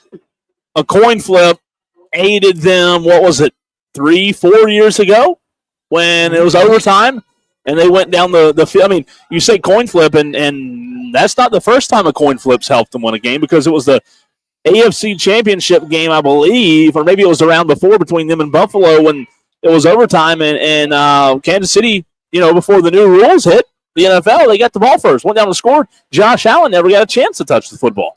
And here's two wild ones that very easily could have gone the other way, but they didn't. They went the Chiefs' way. There was a blocked field goal as time expired. The Chiefs blocked the field goal as time expired to beat the Broncos. I mean, blocked field goals don't happen all that often in the NFL, and they would have lost that game had the kick been good. Very easily could have gone the Broncos' way. And the most egregious, they're clearly a lucky football team with a horseshoe shoved up, where they doinked the field goal in to win against the LA Chargers on December 9th. Do me a favor. I'm going to count on my hand, run through those teams. I'm going to count those teams that are playoff teams. Okay, going back to the beginning here. Ravens. Bengals. Falcons. Raiders. Buccaneers. Broncos and Chargers.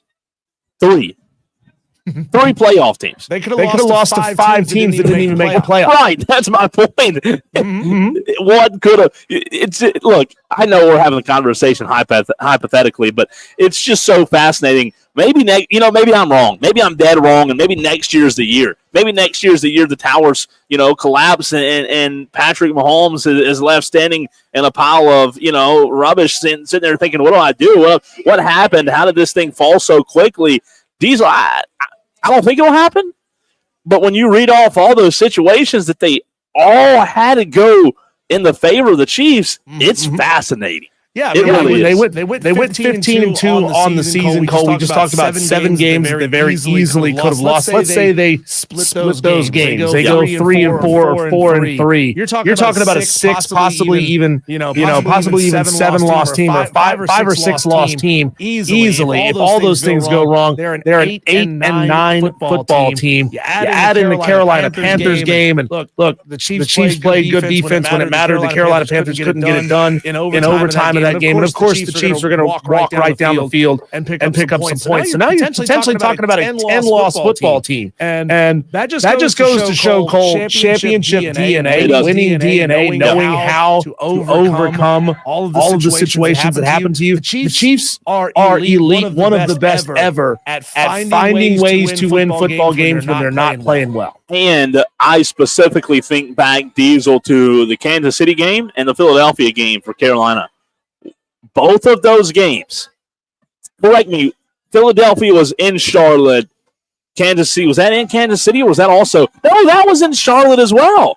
Both Philadelphia, Diesel, and Kansas City, those when they came to play the Panthers, I think both of those games were in Charlotte. So you're talking about the two teams that played in the Super Bowl. I mean, if we somehow, some way can breathe a little bit of life into the Panthers organization and, make Panther fans feel good about the offseason, talking about two teams that played in the Super Bowl that you went toe-to-toe with. And don't forget, your quarterback played really well in both of those games. Yeah, there was a meme that I saw earlier in the week that the Carolina Panthers were going to be unveiling a new banner inside Bank of America Stadium saying we almost beat the two teams that made it to the Super Bowl. They went from 2 to 5 wins. Bryce Young played excellent down the stretch. After being benched, and we thought this guy's career is over. He gets back in the game, and he starts playing really well. Starts playing free down the stretch. Takes the two Super Bowl contending teams to the brink. Almost wins those games. If you're not excited as a Carolina Panthers fan, that's not to say they're going to go from 5 to 9 wins next year. I mean, I wouldn't be blown away if they don't. They might. You got to be positive about the future. But what if they do? What if they win 9 games next year? That'd be huge. I mean, no, it's not late, but follow up to a conversation we had yesterday. Do you think Cam Newton will ever be invited and welcomed with open arms back inside Bank of America Stadium? Or is he completely? No, I think somebody will invite him. I really do. Why? I don't know. Dave Tepper? You think Dave Tepper's going to invite him back in? After he just called his team a roster full of losers? Would that surprise you? I mean, come on. Let's be honest for a minute. Build him a studio right there at One Panther Place. Would it surprise you if he was invited? I mean, they might make a buck off of it. He'd do it. Right. He might be the next assistant to the owner, right? I mean, creating positions for him. But it is interesting. Speaking of new positions, we hadn't touched on this. I think we had in the Daily Wires yesterday. But coming up next, can Kellen Moore, Diesel, be a glimpse of maybe a Sean McVay?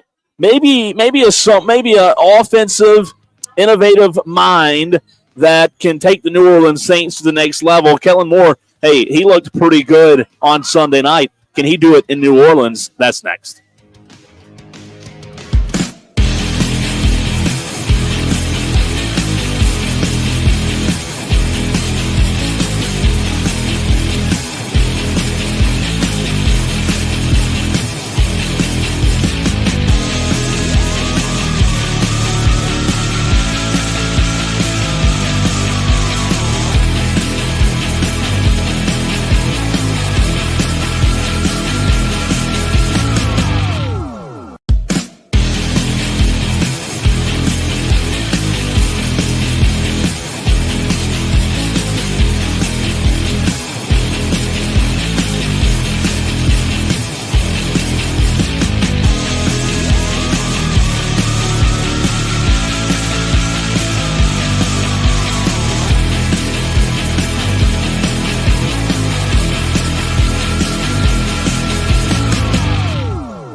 phone. This is Wire to Wire with Diesel and Cole Bryson on the Fan Upstate.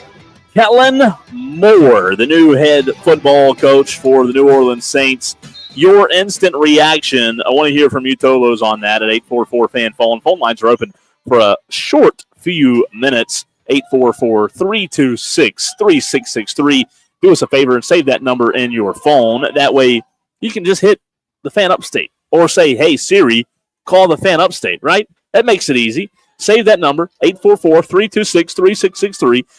Want to hear your reaction to Kellen Moore. My phone now is Siri's now trying to talk to me that I said, hey, Siri, Diesel. I'm sorry if I did that to any of you Tolos driving home and made Siri pop up. But Kellen Moore now in New Orleans, obviously played in Dallas, was the OC in Dallas under McCarthy, got let go, went to Philadelphia, first season. What does he do?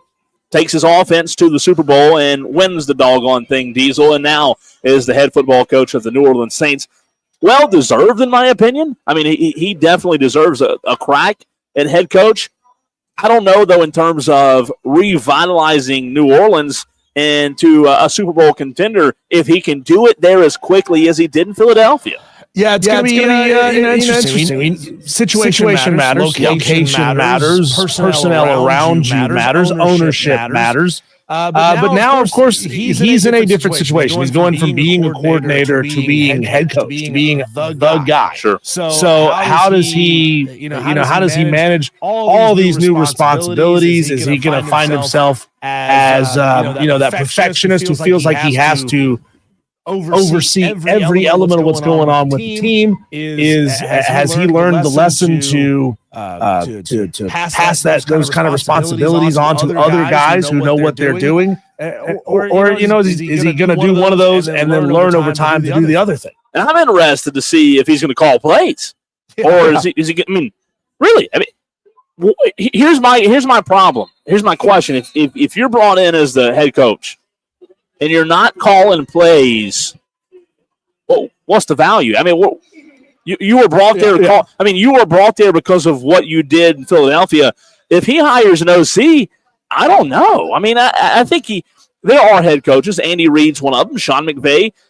There are many head coaches, Diesel, that call their own plays. I think he kind of has to, don't you? I mean, you can't. Yeah, he's brought in because of his offensive prowess, not because of his administrative skills. Right. And if you're a CEO administrator, you can delegate those tasks. You can identify quality up-and-coming coordinators and position coaches. But if you're known as being this offensive guru, go be the offensive guru. Don't take it out of his hands, the thing that he's best at. And he's never been a head coach before, so there will obviously be some challenges to that. Look, he's a good roster. He's got good dudes. They've got to figure out the quarterback position. The quarterback position in New Orleans has been iffy for a long time now. It seems like centuries since they had a quarterback that was actually going to be high on Derek Carr. That's the $1 million question. How can you be? Think about this opportunity now, Cole, to bring this thing back here local again. He's got Spencer Rattler as his QB2 right now. Sure. You telling me there's not some similarities between the way Jalen Hurts and Spencer Rattler play the game? I think there's a lot similar to the way they play the game, and I think Kellen Moore is going to look at this roster and he'll evaluate whether or not he thinks Spencer Rattler can do it at the highest level of pro football. But I think he's going to look at his basic skill set right out of the gate and say, you know what? There's something there. I think I can make this guy good. I'd love that. I mean, love that. Imagine, and I'm not saying he'd be Jalen Hurts 2.0, but imagine if they could take that same approach with a guy like Rattler. And here's the reason. Here's where I see the value in that. You know why I'm interested in it? Because, Diesel, you as a head coach and whoever your GM is, guess what you can do now? If you can believe and build around Rattler, you're not tied up with a quarterback salary. You can go spend money in other areas. Spencer Rattler is not going to cost you a whole lot. I mean, you've got guys like Cam Jordan who have cost you a lot of money, but I'm not opposed to it. I'm not saying he's the guy, but I'm not opposed to it in any shape or form because you could really bolster your roster in other areas, and they need it. They need their roster bolstered in a major way. They just simply haven't had that in a long time. And in New Orleans, hadn't had consistency at the quarterback position. That's my biggest worry is what is Kellen Moore going to do at quarterback? Who's the DC? Who's the OC? He's going to still have to have an OC on staff, but it won't be a play caller. But I think it's an intriguing hire for the Saints. Yeah, he'll have an OC now, an offensive coordinator in name only. Kellen Moore will be the OC. His OC will be there just to bounce ideas off of, analyze. And hey, again, if you're a South Carolina Gamecock fan, you've got to be really excited about the prospect of Kellen Moore going to New Orleans and working with your guy, Spencer Rattler. That's going to be fascinating to see as we move through time. On the other side of the break, Cole, a chance for our Tolos to win a trip to Vegas. We'll tell you all about that as we creep now within 30 minutes from showtime. Furman Paladins taking on Mercer tonight at Bon Secours Wellness Arena. All that and more coming up next.